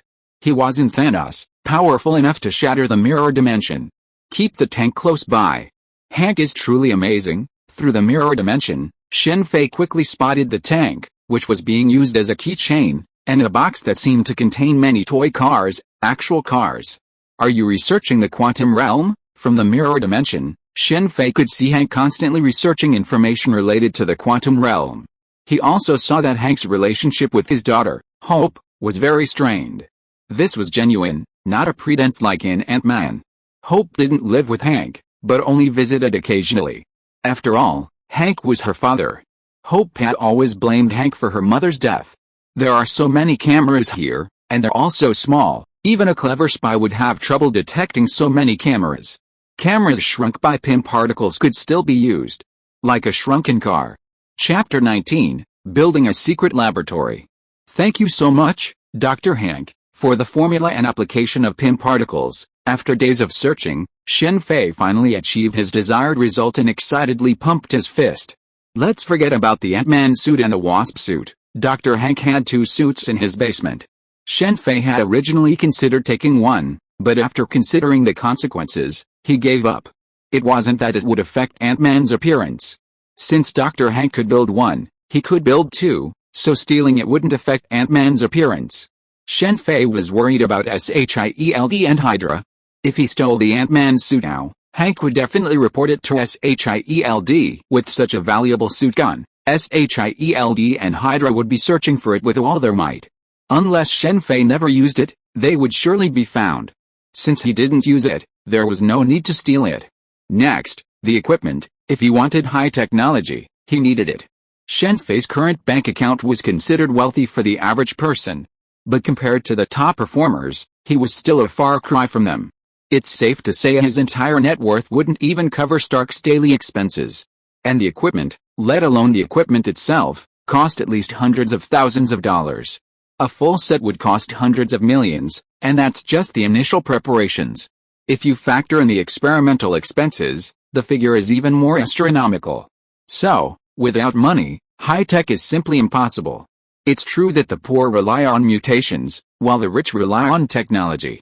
So, for Shen Fei, if he wanted these instruments and materials, he couldn't get them without stealing. No, he should borrow them. For the sake of humanity's future, he had to borrow them. First, Hammer Industries. Justin Hammer's arms company was a well-known figure within the U.S. military. Unlike Stark Group, which specialized in high-end weaponry, Hammer Industries primarily produced standard and conventional weapons. Stark might look down on Hammer Industries, but others envied it. Justin Hammer was a billionaire. Honestly, even Austin Group might not even come close. Conventional weapons may not be high-tech, but they are produced in large quantities. No matter how wealthy the U.S. military is, it can't possibly equip ordinary soldiers with high-tech equipment. Doing so would simply be prohibitive. It's safe to say that if Justin Hammer hadn't been so self-destructive, insisting on confronting Stark and resorting to the whiplash, he'd still be a billionaire. While Hammer Industries primarily produces conventional weapons, that doesn't mean they don't need a weapons research laboratory. Conventional weapons also require upgrades. Moreover, Justin aspires to become a top arms dealer, so the equipment in his weapons research lab is quite advanced. What constitutes the top arms dealer? Satellites, missiles, aircraft carriers, warships, fighter jets, and so on. The companies that produce these weapons are considered top-tier arms companies. Looks like I'll have to start my own company to make money later. Borrowing money won't work. Right now, it's just Shen Fei's emergency fund. Earning money on my own is the bottom line. Isn't there a way out now? Looks like I'll have to come back later. After another visit to the Hammer Industries arsenal, Shen Fei left. Dr. Hank had a tank keychain on him. He was definitely going to get two. Of course. The best scenario would be to get one of S.H.I.E.L.D's Quinjet jets, which can take off and land vertically. Next up is Oscorp. After bringing home the equipment and materials he had obtained from Hammer Industries, Shen Fei went back to Norman Osborn's place. Oscorp, primarily focused on biotechnology, has long sought to develop enhanced soldiers. This is a common goal of all biotech companies and laboratories, even Umbrella Corporation. Unfortunately, none have yet succeeded. Biochemical viruses can indeed enhance some individuals, but that's a rare case, not a universal one. Next up is Stark Corporation. The best laboratory at Stark Corporation was undoubtedly one in Tony's villa. Of course, Shen Fei wouldn't be borrowing there right now. He was going to the Stark Corporation building in New York. If someone came to inspect this place now, they'd definitely catch us red-handed. Shen Fei couldn't help but smile as he looked at the basement filled with lab equipment. Besides the equipment, he also took some weapons from Hammer Industries, a bazooka, a Gatling gun, 2 Desert Eagles, and some ammunition. Thanks to the portal, Shen Fei was able to retrieve everything within a day. Next is making the PIM particles. What impressed Shen Fei most about the PIM particles wasn't the ability to shrink Ant-Man, but the ability to shrink a building and carry it away. Finally, it worked. Using borrowed materials, the power of the Opera-Nomi, and instruments, Shen Fei quickly created the PIM particles. How adorable! Looking at the 2 miniature Desert Eagles, Shen Fei immediately shrank his bazooka and Gatling machine as well. That's amazing. In the mirrored space, watching the toy house he had built transform into a real one, Shen Fei was once again impressed by the wonders of the PIM particles. Originally, Shen Fei had planned to find a building to shrink and bring back, but then he realized that if he could shrink a building, then the model could certainly be enlarged, thus avoiding the rumors of buildings suddenly disappearing. While most people might not care about this news, Dr. Hank wasn't necessarily the same. Thanks to his Operation Fruit, Shen Fei already possessed a unique talent for model making, making the task even easier. To prevent the enlarged house from being fragile, Shen Fei researched modern building construction methods and then used the Operation Fruit to cut the alloy and create a remarkably sturdy model building. The model building has 4 floors, which is sufficient for now. If expansion is needed, he can simply use the Operation Fruit's power to expand it. So, Stark, if you don't build the arc reactor, I'll be in trouble. After some experiments, Shen Fei quickly moved all the equipment into the model house. With everything in place, the only thing missing was a power source. We still need a supercomputer, but I guess we'll have to borrow that, using the model as a laboratory, enlarging it in the mirror dimension and traveling back and forth through portals. Shen Fei now had a highly secret laboratory. When he needed time, he could simply carry the laboratory into the mirror dimension and enlarge it. Under these circumstances, no one except the Ancient One, Dr. Strange, or Caecilius, who had absorbed the power of darkness, would be able to discover the laboratory. Moreover, even if the experiment encounters some problems and cannot be controlled, Shen Fei can use the portal to leave directly. This way, there will be no harm to reality at all. The only loss is the laboratory. Of course, in addition to the laboratory, Shen Fei has not slacked off in magic. He also hopes that one day he can use the power of the mirror space in the real space. Controlling, moving, and folding real buildings at will like buildings in the mirror space is the highest means of mirror magic. Unfortunately, it requires extremely powerful strength to achieve this. Ancient One can do it, and Caecilius, who has absorbed the dark power, can also do it. Dr. Strange is not sure, but if it is in the temple, Dr. Strange can do it. Chapter 20 Alexander takes the blame. New York is bustling with activity right now. Shen Fei couldn't help but laugh as he looked at the news on his computer. With so many high-tech devices borrowed in quick succession, and with major arms companies involved, it was impossible to keep things quiet. S.H.I.E.L.D, the FBI, the CIA, and the military were all mobilized, and some within the hacker community were offering high bounties for information leading to their discovery. Meanwhile, New York's underground was in turmoil, being swept up in a series of crackdowns, bringing order back to the city. Shen Fei had anticipated this, having always held a deep fear of state power. If he hadn't possessed the suspended ring, he wouldn't have caused such a commotion, as that would have been suicidal. If the state truly wanted to investigate, they could undoubtedly uncover relevant clues. But with a suspended ring, the situation was different. Unless one of the investigators was a Kamar-Taj wizard, there was no way he could be suspected. Even if a wizard got involved, Shen Fei wasn't afraid, as wizards didn't need such equipment. Precisely because he had no worries, Shen Fei was able to acquire everything at once. No one would doubt that this world was created by a single individual, pointing to the massive organizations. After all, with so many items, coupled with the heavily guarded defenses of several major arms companies, it would be impossible for an ordinary person to accomplish such a feat. In fact, Shen Fei had previously considered leaving a Hydra symbol at the scene. While this wouldn't significantly harm Hydra, it would certainly give them a scare. In fact, Shen Fei's actions had already startled Alexander of S.H.I.E.L.D, as he had always believed, only Hydra could pull off such a feat. Alexander hurriedly contacted the leaders of other Hydra branches, fearing they were responsible. Hydra was currently in a dormant phase, and if exposed, the situation would be dire. Alexander was well aware of Nick Fury's abilities. S.H.I.E.L.D's growth had been fueled by Fury's rise to power. If Hydra were exposed now, Fury would be relentless in his pursuit of this old rival. To prevent Nick Fury from being irritated by the name Hydra, Hydra has secretly eliminated numerous organizations impersonating them over the years. Hydra is, after all, a powerful organization. Impersonation is perfectly normal. Director Hill and Black Widow entered Fury's office at Trident headquarters in Washington, D.C. Hill immediately placed a document in front of Fury. "Have you found any leads?" Fury asked, signing the document. "Not a single lead," the red-haired Natasha shook her head. "Are you sure?" Fury asked again. "I've contacted all my sources, and there's nothing," Natasha said again. "Strange," Fury pondered. For Fury, tracking the whereabouts of the devices wasn't important, he needed to know who had done it and how. The FBI and CIA don't have any information either, Hill said immediately, as Fury glanced over. We've mobilized all satellites and tracked every vehicle involved in the incident, but we've found nothing. That's interesting. There aren't many organizations in the world capable of this level of success, Fury said, hinting. For Fury, tracking down the missing equipment wasn't the most important issue, the key was how they managed it. He wouldn't rest easy until he knew that. Hill and Natasha remained silent. They understood Fury's meaning. But such things couldn't be casually discussed. For example, S.H.I.E.L.D. could make the equipment disappear without anyone noticing. So could the CIA, the FBI, the military, and even some foreign organizations.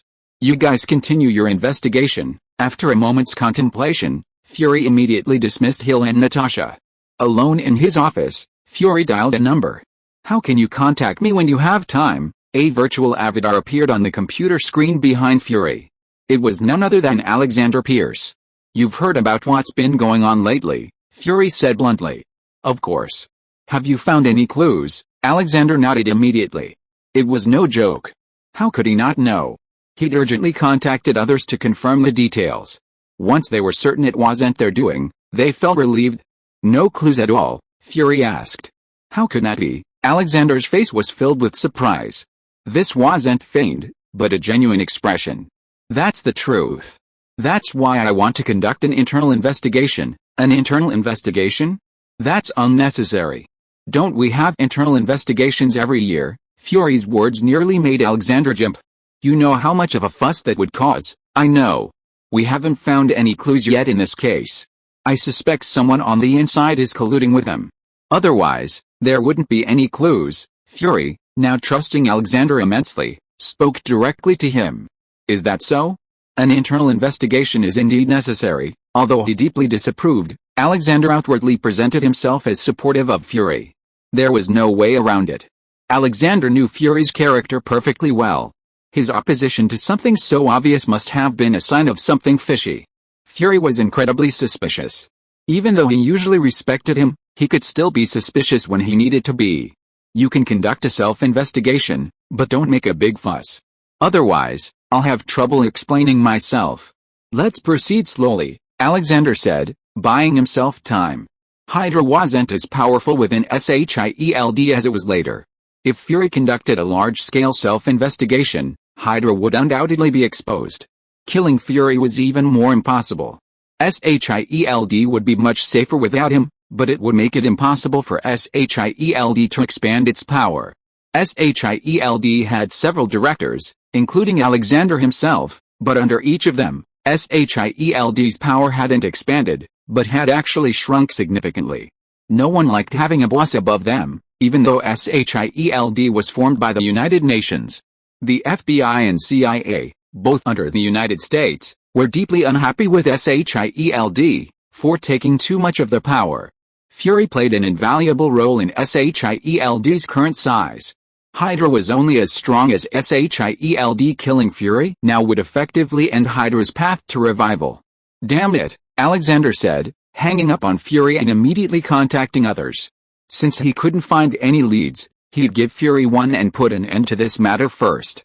This is also for the honor of Hydra. Alexander quickly found a scapegoat among his staff, a level 7 S.H.I.E.L.D. agent. By this point, completely removing the matter from S.H.I.E.L.D. was impossible, so he had to find a scapegoat of sufficient importance for Fury. And it had to be a Hydra agent. Alexander hoped to avoid finding another high-ranking Hydra agent as a scapegoat. Perhaps even recruiting a high-ranking agent on his own side. But Fury was a tough sell. If he chose someone else, Alexander wouldn't have enough evidence to back him up, which would be even more problematic if anything went wrong. But choosing someone from their own faction made the situation much easier. If the person committed suicide, the incriminating material would be released, and everything would be fine. For some reason, a senior S.H.I.E.L.D. agent colluded with someone outside the agency, leading to this act. Fortunately, with Hydra's numerous outposts, there wasn't a shortage of options. Sure enough, just days after Alexander's arrangements, S.H.I.E.L.D. agents stumbled upon someone in South Africa selling the missing high-tech equipment. Following S.H.I.E.L.D.'s assault, the enemy, desperately resisting, detonated a bomb in an attempt to destroy themselves. While there were several loopholes, S.H.I.E.L.D had many Hydra members, and with their manipulation, the loopholes were quickly closed. Fury had his suspicions, but because everything seemed so logical, he didn't pursue the matter further. After all, S.H.I.E.L.D had a lot on its plate and didn't have much time to waste on a single theft, even one involving hundreds of millions of dollars. If the theft hadn't involved the Stark organization and the subsequent lack of any leads, S.H.I.E.L.D would have likely given up on the case long ago. After all, the case was supposedly under the jurisdiction of the FBI. Even Shen Fei didn't know that Alexander took the blame for him, and for this he sacrificed a senior agent, an action team, and hundreds of millions of dollars. Chapter 21 Tony Stark, Part 1. Sure enough, everything in this world points to the Infinity Stones. Looking at the red PIM particles in his hand, Shen Fei couldn't help but fall into deep thought. While watching Dr. Hank create the PIM particles, Shen Fei also learned the source of the PIM particles. Hank discovered them while researching the Space Stone. It was just like Howard's discovery of a new isotope through his research on the Space Stone. However, due to the limitations of technology at the time, Howard couldn't produce this isotope. It wasn't until Tony became Iron Man that this isotope was created. Only then did Shen Fei realize that it wasn't Dr. Hank's incredible ability to create PIM particles out of thin air. The ability of PIM particles to change size at will was a manifestation of special ability. In days of future past, PIM particles can travel through time. So, is quantum space a time domain? That's why the Wasp was trapped there for over 30 years, starving and untouched, and nothing happened, because time doesn't exist there. A single moment is eternity. Jane Foster is truly pitiful. Thinking of the Wasp's abilities within the quantum realm, Shen Fei couldn't help but recall Thor's ex-girlfriend. Even with a reality stone embedded within her, she gained no power at all. If she had gained power from the reality stone, they probably wouldn't have broken up. Jane, a mere ordinary person, would find it extremely difficult to be with Thor. After all, their circumstances were vastly different. While other factors were manageable, the key was their lifespans. Thor, a Proteus, could live for at least hundreds of thousands of years, while Jane, even with the continuous advancement of human technology and the lifespan-enhancing effects Thor constantly imparted upon her, would never exceed 1,000 years. As a mage from Kamar-Taj, Shen Fei was a leading authority on lifespan. Two key factors influenced a person's lifespan, the body and the soul. While these two complemented each other, the soul was the most important. For example, someone with a damaged body can still live, becoming disabled at best. Meanwhile, someone with a damaged soul can, at best, be in a vegetative state. Many terminally ill individuals have been cured at Kamar-Taj. Why? Because Kamar-Taj offers the means to elevate the soul, using it to heal the body. A longer lifespan than the average Kamar-Taj wizard is a crucial skill. The stronger the soul, the longer one lives. Human lifespans are short not because the soul's lifespan is short, but because the body decays over time. If the body could be rejuvenated, lifespan would naturally be longer. If we can locate in quantum space, I wonder if we can locate in dimensional space. Quantum space allows for time travel, while dimensional space allows for space travel. If we can locate in dimensional space, then we can freely travel to other worlds. Our world is just one of an infinite universe. This is the first lesson in Kamar-Taj. If we don't even understand it, it's impossible to master Kamar-Taj's magic. Since it's just one of an infinite universe, it's impossible to say that other wizards aren't interested in other worlds. It's just that the sheer number of dimensions makes traveling to other worlds extremely difficult. Dimensional monsters are one factor, but that's not the primary reason. The real reason is the sheer number of dimensions. These dimensions harbor no monsters, or indeed, nothing at all. The only problem is that even if these dimensions are so numerous, they're enough to make you lose yourself in the infinite dimensional space, much like the Wasp lost in the quantum realm. While at Kamar-Taj, Shen Fei had once questioned Wang about this, and Wang's response was that there was no absolute certainty. One should not trespass into the dimensional space without permission, as that would be courting death. Currently, only the Ancient One can freely enter and exit the dimensional space within Kamar-Taj. No one else, including Caecilius, can do so. Caecilius didn't initially notice the Ancient One absorbing dark energy, he was simply displeased with his secrecy. Of all the mages at Kamar-Taj, only the Ancient One could freely enter and exit the dimensional space, no matter how long they cultivated. In this situation, one would naturally suspect the master of hiding something, otherwise, why couldn't so many others achieve it? This is why Caecilius later told Strange that the Ancient One wouldn't teach him true magic. At the time, he believed the Ancient One's ability to enter dimensional space at will was due to his unique magic. Caecilius's desire to learn dimensional magic was to find a way to resurrect his wife. Just because this world lacked the means of resurrection didn't mean other worlds didn't. At this point, Caecilius hadn't yet become obsessed with Dormammu's power. Later, as he continued to research various time-related spells, his goal shifted from resurrecting his wife to allowing Dormammu to devour the entire Earth. Humanity's greatest enemy is, of course, time. Whether kings, generals, gods, or monsters, no one can defeat it.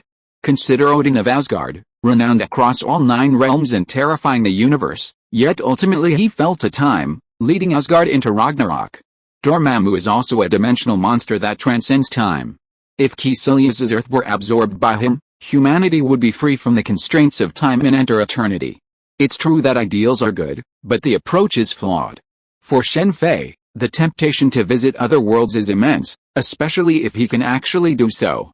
As the saying goes, the world is so big, I want to see it. Without that, it's just an ideal.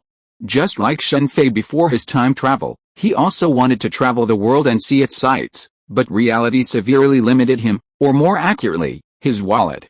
Now, he has no such constraints. Of course, all this is just Shen Fei's future plan. Visiting other worlds isn't just about seeing the world, another goal is to avoid Thanos' snap if things get too far. He doesn't believe Thanos' snap could affect other worlds. Of course, it's still too early to talk about that. For now, Shen Fei's priorities are continuous learning and starting a business to make money. The most profitable businesses in this world are undoubtedly arms, pharmaceuticals, drugs, or high technology.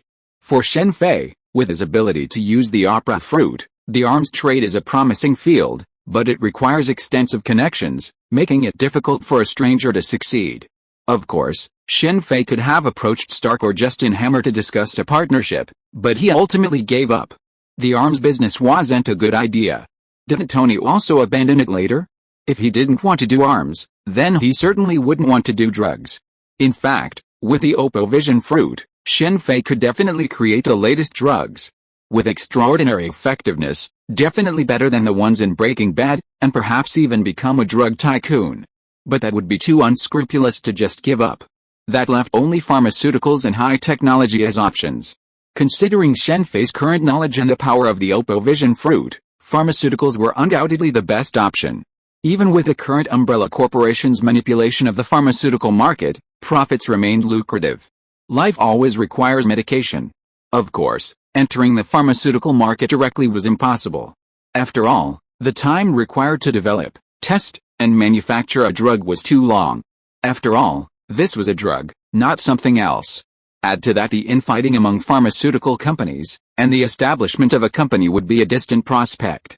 Unless he's willing to give up a significant portion of the company's profits, that would allow him to quickly launch the company. But Shen Fei wouldn't do that. In the world of capital, shares are a very peculiar thing. If he dared to do that, he might lose the company at any moment. Just like Pim of Pim Corporation, he founded the company, but a simple board vote saw him kicked out.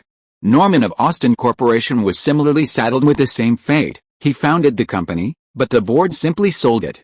He didn't want to end up like that. He'd do it like Tony. While there was a board, Tony held absolute control of Stark Corporation, and the board couldn't control him at all. That's why Tony could close the arms company if he wanted to. My company, my decision. If it were another arms company, I'd dare to try it. So, what Shen Fei is currently developing is both pharmaceuticals and not pharmaceuticals. It's a women's health supplement. America is a place full of Hollywood actresses and wealthy women, so the prospects for such health supplements are undoubtedly huge. However, to promote this health supplement, they needed to find someone with enough influence. Who is that? Of course, it had to be Tony's secretary, Pepper. As long as Pepper was interested, meeting Tony wouldn't be a problem. I've been going around and around, but I still can't avoid Iron Man. Shen Fei could certainly approach someone else, like a major Hollywood star, who would undoubtedly be interested in this supplement. But that would risk getting into trouble later. Turning to Tony would make things much simpler. First, Tony Stark's pride meant he wouldn't covet the profits from this supplement. With anyone else, Shen Fei wasn't sure, considering the enormous profits it represented. With his current strength, he wasn't afraid of these people tampering with the product. He could eliminate any who dared to do so, but that would be far too much trouble. If you're listening to this novel on a channel other than Fanfic World, it means they downloaded and uploaded it without effort. We cordially invite you to visit our channel, Mundo Fanfic Novelis. There you'll find the original version of this story and you can explore many other novels of various genres. We're waiting for you to immerse yourself in a world of incredible novels. Chapter 22 Tony Stark, Part 2. Flushing, Stark Industries Expo. It's really lively. Shen Fei arrived on his motorcycle at 6 in the evening. He'd chosen this time because Stark was expected to give a speech around 7. Shen Fei had read this online, and because of this news, the expo was exceptionally lively today, with far more beautiful women than usual. A little romance with Stark would mean fame. It seems I was too naive. Upon arriving, Shen Fei realized a major flaw in his plan. Stark wasn't easy to meet. And not just him, but Pepper, too. In the movies, neither of them seemed to have any bodyguards, with Stark always accompanied by Happy. But this was reality. How could Stark, a wealthy man, have only one bodyguard? That was simply beyond the reach of the average person, let alone their whereabouts. I need an invitation. Stark's speech took place at a convention center at the expo. The area was surrounded by professionally dressed bodyguards, and several police officers were maintaining order. Shen Fei was starting to feel a bit overwhelmed. He couldn't get in by normal means. Using unconventional methods, Shen Fei could get in, but that would expose him. Given Tony Stark's situation, there wouldn't just be these bodyguards and police officers present, there might even be S.H.I.E.L.D. agents. Movies are bad. This guy's even more powerful than the Ancient One. He tried to contact Pepper and Stark through normal means, but the receptionist politely refused. So many people wanted to see Pepper and Stark every day. Without connections, it was impossible to see them, and those with connections didn't even need to go through the front desk. It's you.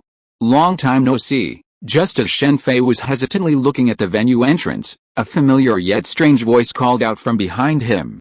Shen Fei turned around, his eyes lighting up. Behind him appeared Ada Wong, dressed in a red cheongsam. He'd seen her before in Raccoon City. It's you, Shen Fei's voice hinted with surprise. It seems you still remember me, Ada said with a smile. How could I not remember someone as beautiful as you? After a moment's silence, Shen Fei spoke with a smile. Thank you for the compliment. I see you're staring at something. Do you need any help? Ada gestured towards the entrance to the venue and asked. I need to see Stark or his secretary, Ms. Pepper, for something, but I don't have an invitation, Shen Fei said honestly. They're not easy to get to know. Can I ask what you need from them? Ada glanced at Shen Fei thoughtfully before asking. Nothing serious.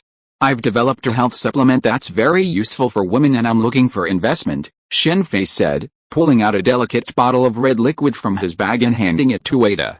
It's a rare opportunity to meet, so this bottle is for you. Here's the instructions. Shen Fei then produced a piece of paper covered in writing. You're not going to tell me that everything written here is true, are you? Ada quickly finished reading the instructions and said with a smile.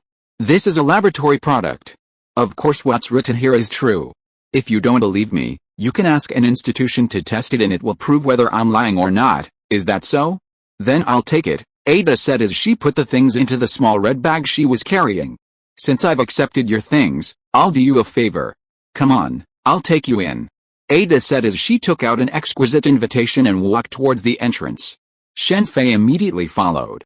Under the guidance of Ada, who had the invitation, the bodyguards on the side did not stop Shen Fei at all. It seemed that the invitation could bring people in. By the way, after talking for so long, I still don't know your name. My name is. After entering the venue, Shen Fei asked directly and introduced himself at the same time. Ada Wang. Just call me Ada, Ada said with a smile. Ada, could you please give me your contact number? Shen Fei wasn't asking for Ada's number out of lust, though that certainly played a role. After all, Ada was a truly exceptional beauty, both in appearance and in appearance.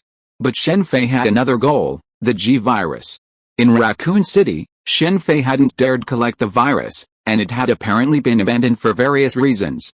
But for Shen Fei, the G-Virus was incredibly useful.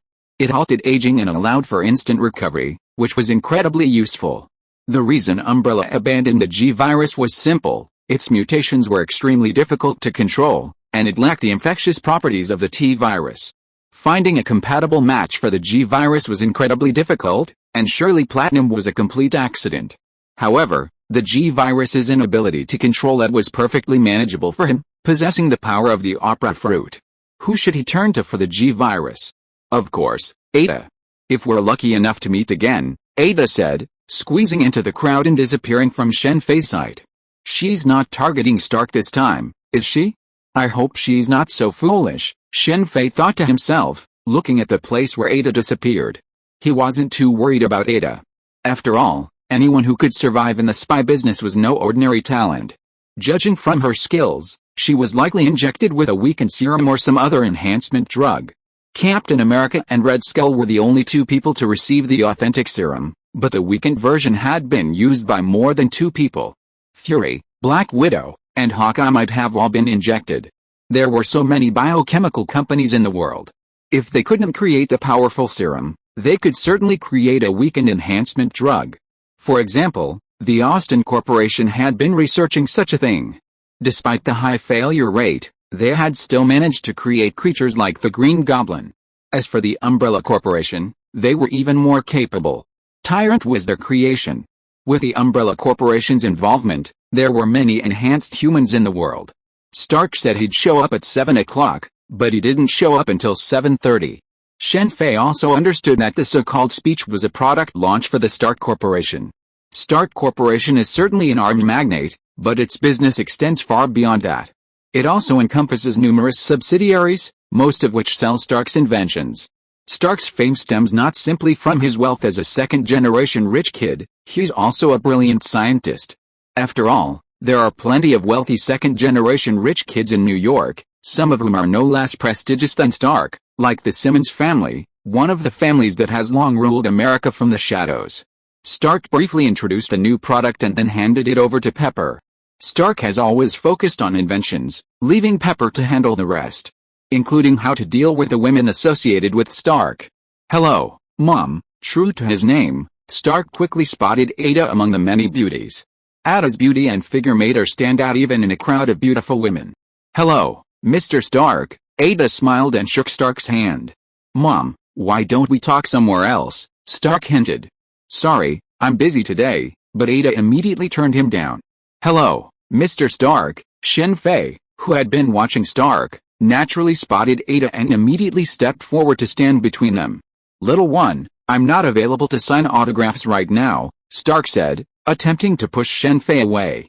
Having finally met a beautiful woman, Stark certainly wouldn't give up so easily. Ada's refusal seemed a mere posturing to Stark. This is my brother. Mr. Stark, would you mind listening to what he has to say? After saying this, Ada nodded to Shen Fei and turned away. Brother, Shen Fei couldn't help but smile wryly as he watched Ada's departure. So it's my brother. What's up? By the way, what's your sister's name? It had to be said that Stark was a bit of a jerk at that moment, a far cry from the Iron Man behind him. I've created a health supplement for women, Shen Fei said, revealing his purpose, while also holding out samples and instructions. He didn't clarify what Ada had said earlier. Had Ada created such an opportunity for him?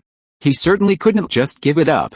I never accept things from others. Stark didn't take Shen Fei's hand. Instead, he gestured for Happy to take the instruction manual, placed it in front of him, and briefly glanced at it. Little guy, you're too ambitious, but that's wrong. Stark was also well versed in biochemistry, otherwise, he wouldn't have offered his opinion on the extremis virus. The information in Shen Fei's instruction manual seemed completely unscientific to Stark. Mr. Stark, you can take it and test it. You'll know if what I say is true. Here's my phone number. If you're interested, Mr. Stark, you can contact me. If not, I'll have to find someone else, Shen Fei said, handing the sample to Happy. At Stark's nod, Happy immediately accepted the sample. Shen Fei didn't say anything else. There wasn't much to say between him and Stark at the moment.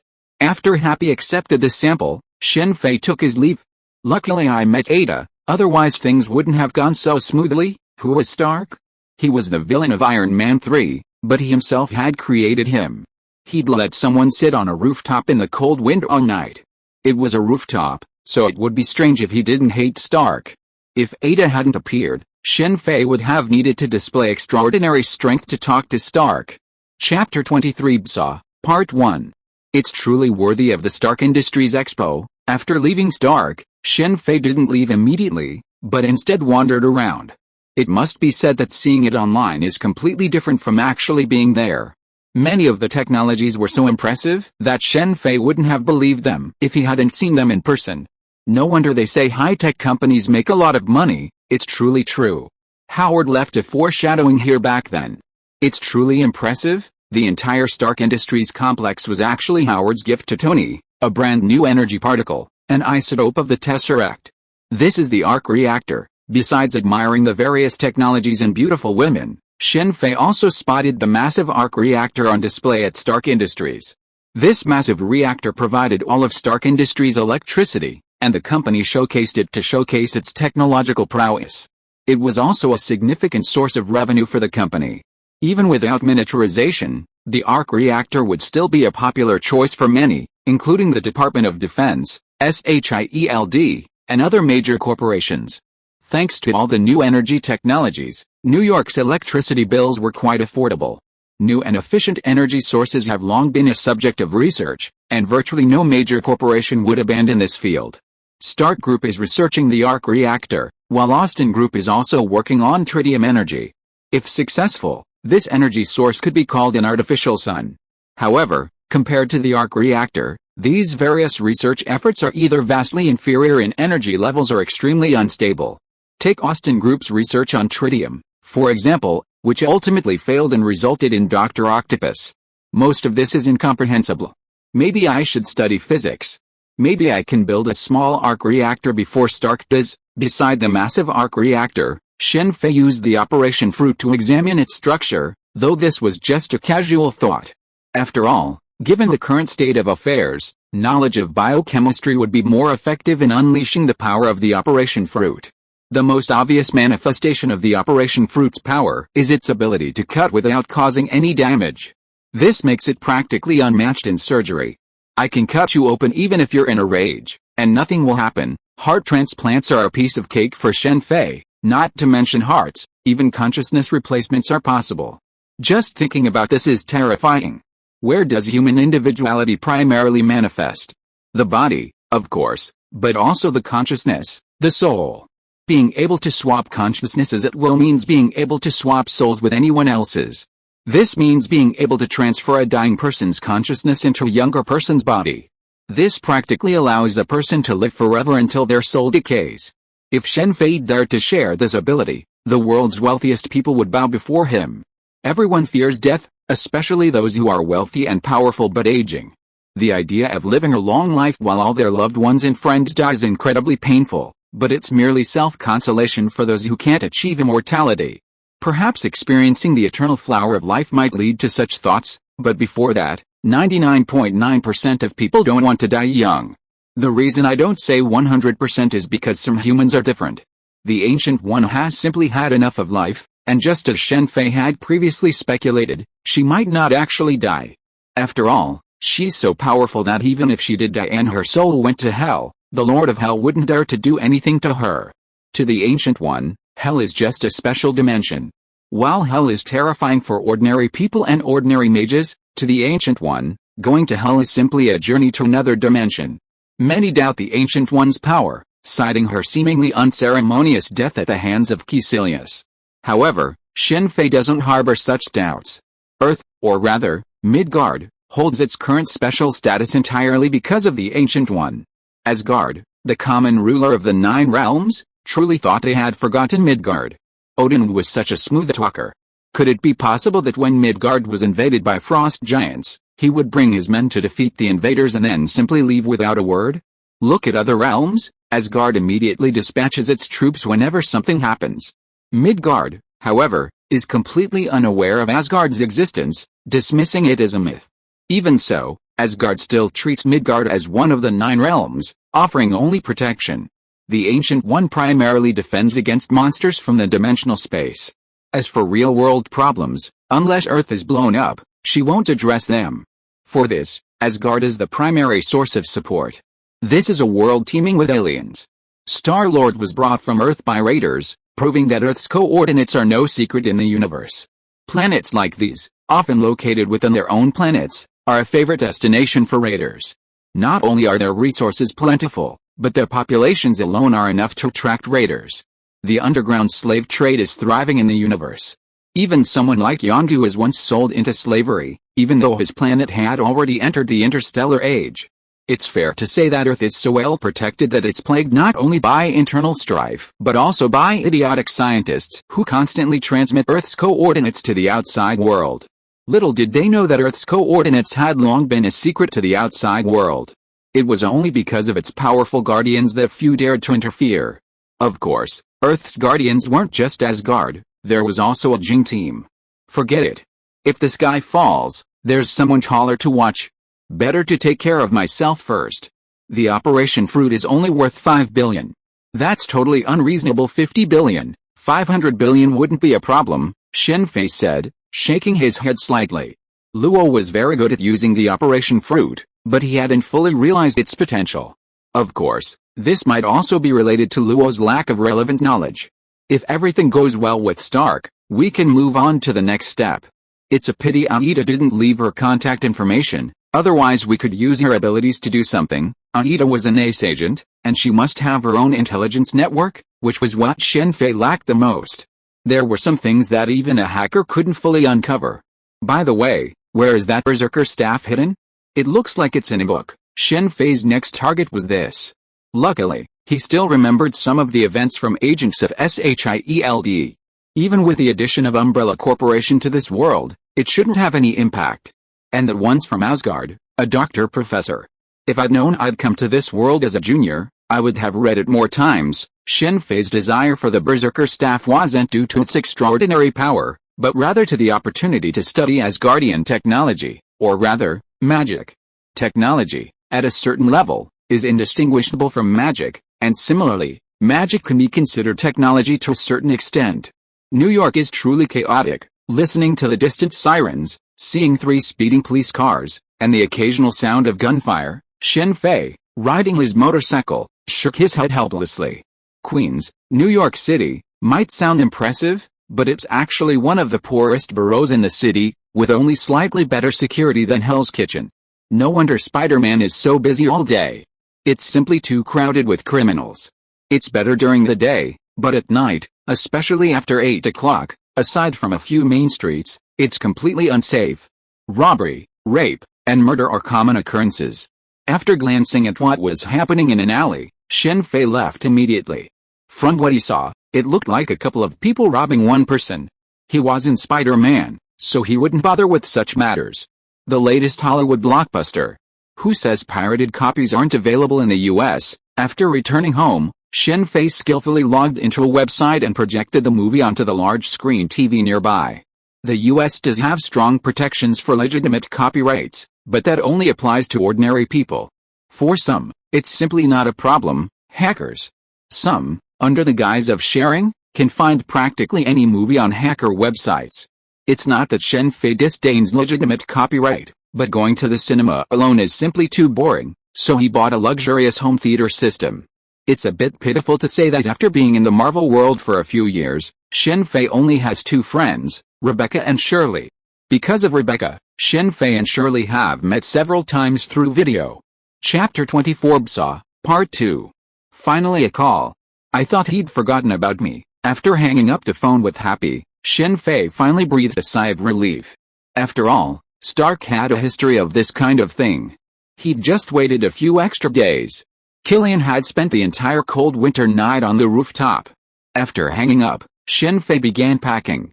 Someone would be picking him up to meet Stark soon, and for the negotiation to go smoothly, he needed to be prepared. Soon, a man in bodyguard uniform rang the doorbell, saying he was there to pick Shen Fei up.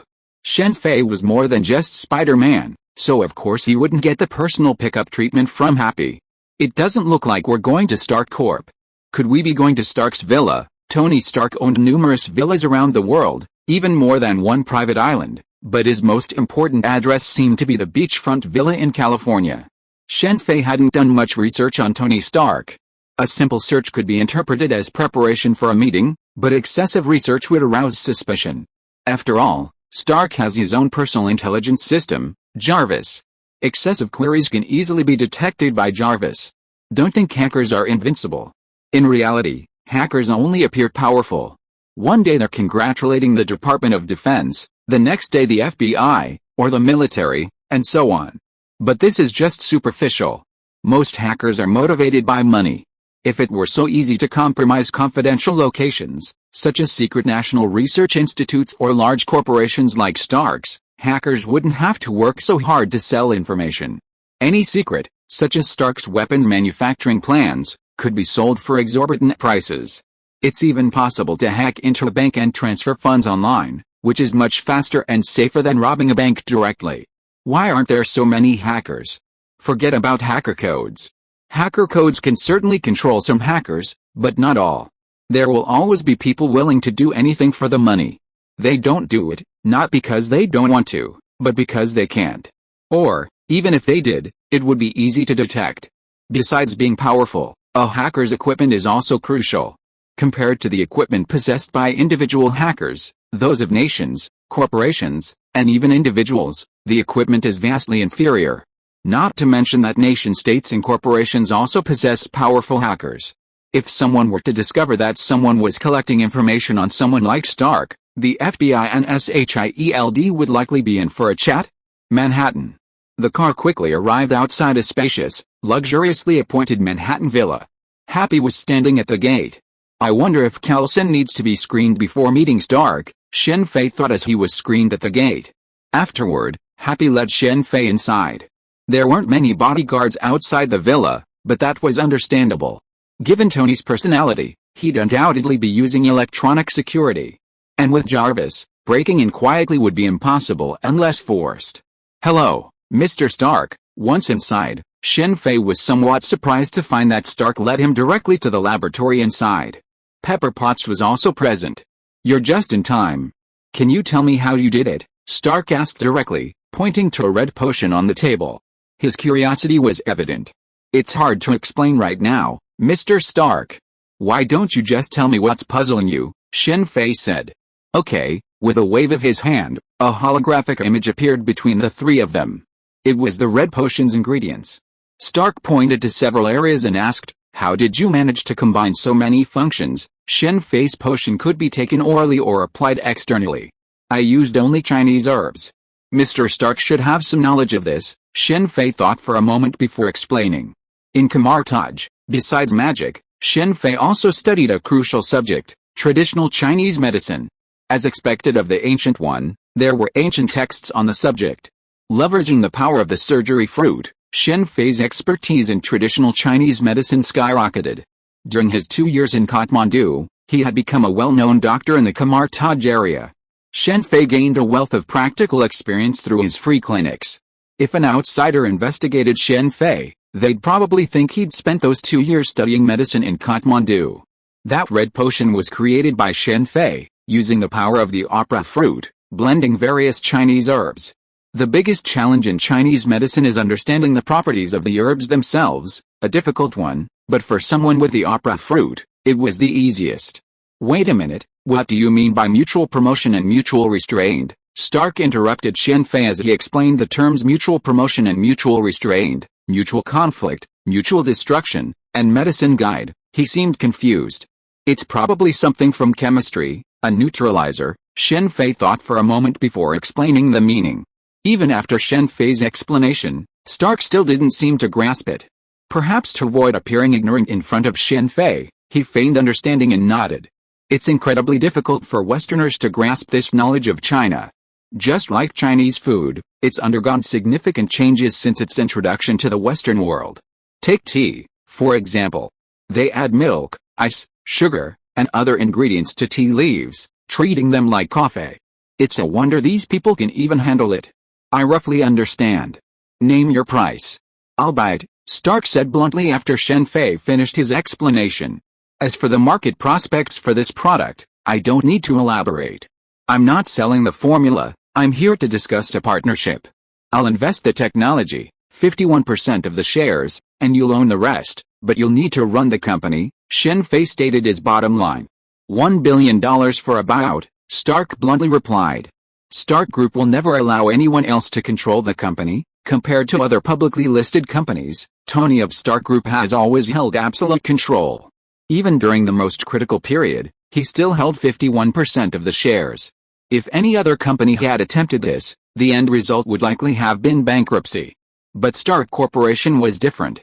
Howard wasn't just a brilliant scientist, he was also one of the founders of S.H.I.E.L.D. Unlike Dr. Hank, Howard possessed a very high emotional intelligence.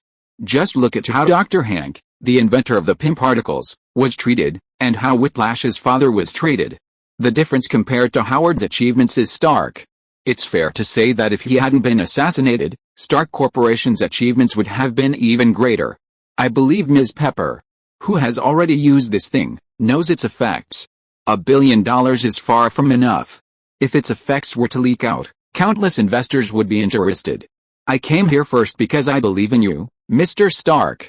Otherwise, I could have found other investors. Shen Fei had a good impression of Iron Man Tony, but in the world of capital, controlling interest was paramount, and he wasn't prepared to give it up. How about this? We want 51% of the shares, plus $1 billion in compensation, Pepper suddenly said. I'm sorry, I was just stating my bottom line. This condition is only because of Mr. Stark. If it were anyone else, the terms wouldn't be the same. Since we can't reach an agreement, forget it. I'll leave the bottle as a gift to Miss Pepper. Farewell, Shen Fei said, preparing to leave. Wait a moment, Pepper said, pulling Stark aside, seemingly discussing something. Shen Fei took the opportunity to survey the lab. While it wasn't Stark's main lab, it was considered top-notch by comparison. We agreed to the conditions, but we have some conditions. Pepper and Stark soon returned, and Pepper laid out hers. Okay, I agree. Shen Fei considered Pepper's terms briefly before agreeing. Stark might have refused, but Pepper had already used the potion and, with her business acumen, knew the market potential. Of course, she wouldn't let this opportunity slip away. Pepper's terms were actually quite simple.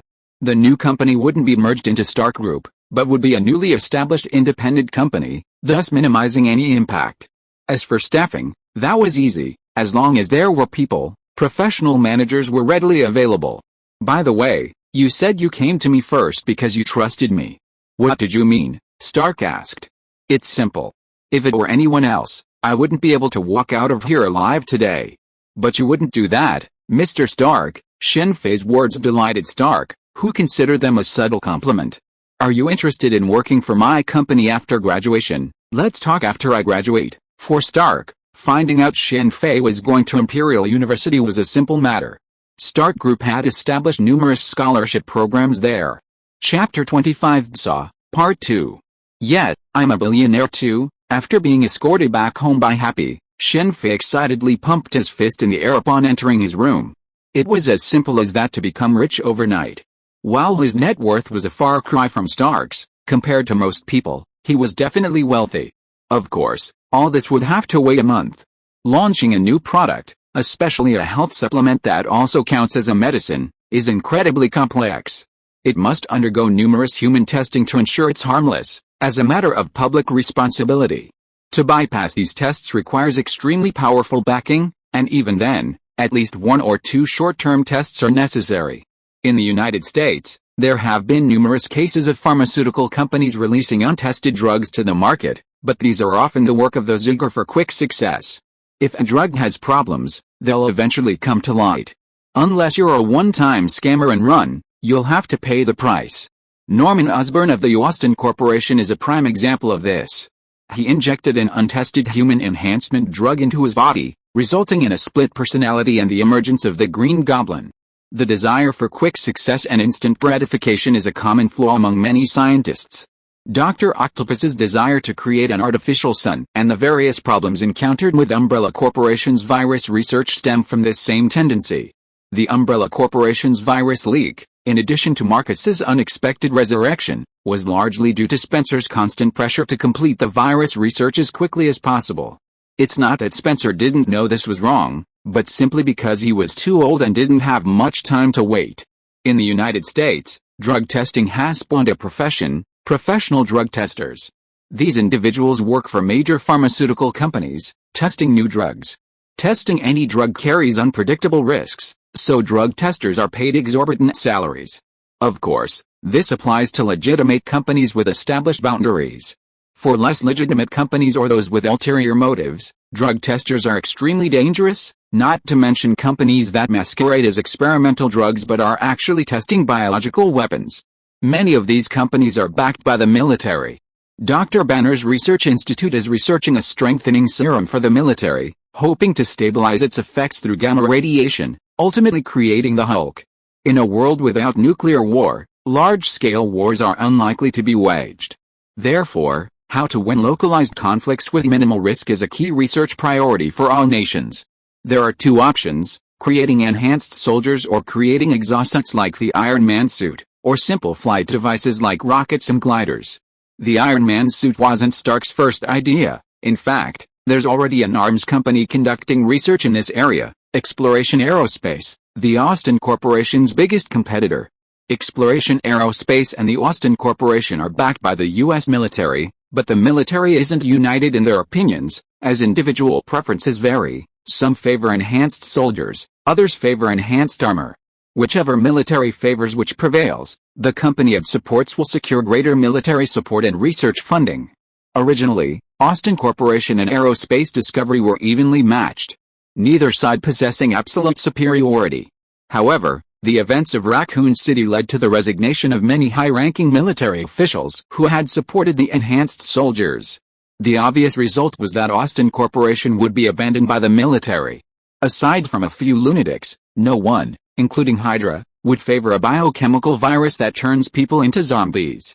Nonsense. If all your people were dead, even if Hydra ruled the world, who would it rule over? Under these circumstances, it wouldn't be long before New Yorkers could see the Green Goblin everywhere. Sadly, Spider-Man's whereabouts were still unknown. Shen Fei wasn't worried about the Green Goblin at all. After all, reality wasn't a movie. Spider-Man had to deal with the Green Goblin, and the police, the FBI, and S.H.I.E.L.D weren't just for show. No wonder Pepper has Stark's trust. At Stark's villa, after the two sides agreed to cooperate, Shen Fei barely spoke to Stark, concentrating on Pepper. Pepper's plans, based on the potion Shen Fei developed, could easily establish a business conglomerate. Focusing solely on women's health products was too narrow. She could also expand into beverages, alcohol, cosmetics, and more. Pepper wasn't the CEO she'd become, managing the entire Stark group. Tony's uncle was now in charge, and Pepper was merely Tony's secretary. Once the company was established, Pepper would become its CEO for life. Shen Fei's decision had significantly improved Stark's impression of him. Tony hadn't yet realized his feelings for Pepper, but the fact that she was the only woman who stayed by his side for so many years spoke volumes about his inner thoughts. No other woman had ever stayed with Tony for more than a week. Shen Fei no longer cared about the company's affairs, leaving everything to Pepper. This resignation surprised both Pepper and Stark. In the world of capital, anyone who dared to do so would likely end up with nothing left. Shen Fei reiterated his belief in the integrity of Stark and Pepper. There couldn't be a better compliment. Looks like I can close my online store now. With his own company, Shen Fei no longer needed to sell figurines online. Admittedly, there was a wide variety of people in America. Through figurines, Shen Fei had gotten to know some, perhaps even those with mental issues, fans of serial killers. Because Shen Fei's figurines were so fine and customizable, many fans of serial killers requested custom orders. Shen Fei refused all such requests, leaving him speechless. He wondered if they would still be fans if the serial killer murdered their families. Wakanda, vibranium, heart-shaped grass. Looking at the online descriptions of Wakanda, Shen Fei couldn't help but smile and shake his head. It was like someone at the United Nations saying, "What can an agricultural country contribute to the world?" Perhaps only the Ancient One knew the true situation of Wakanda. Shen Fei wanted to get both vibranium and heart-shaped grass. Think about how many scientists have failed in their attempts to develop strengthening agents, but the heart-shaped grass can be used to strengthen the body by simply grinding it into juice and drinking it. If these scientists knew about this, they would probably vomit blood and die. As for vibranium, the price on the underground black market is $10,000 per gram, and it is still in short supply. Wakanda seems to have a protective shield. Although I don't know if it can defend against the portal, their technology is very advanced. We should prepare well before going there. We need to build an Ant-Man suit first. It seems that we have to borrow some things from those Hydra people. Don't blame me. Thinking of the burned heart-shaped grass, Shen Fei felt very sorry. End of this chapter. Thank you very much for reaching the end. Don't forget to like. Looking for more exclusive content and immediate access? Subscribe to our Patreon. Remember, every like, subscription, or donation encourages us to continue. Thanks to everyone. See you in the next video.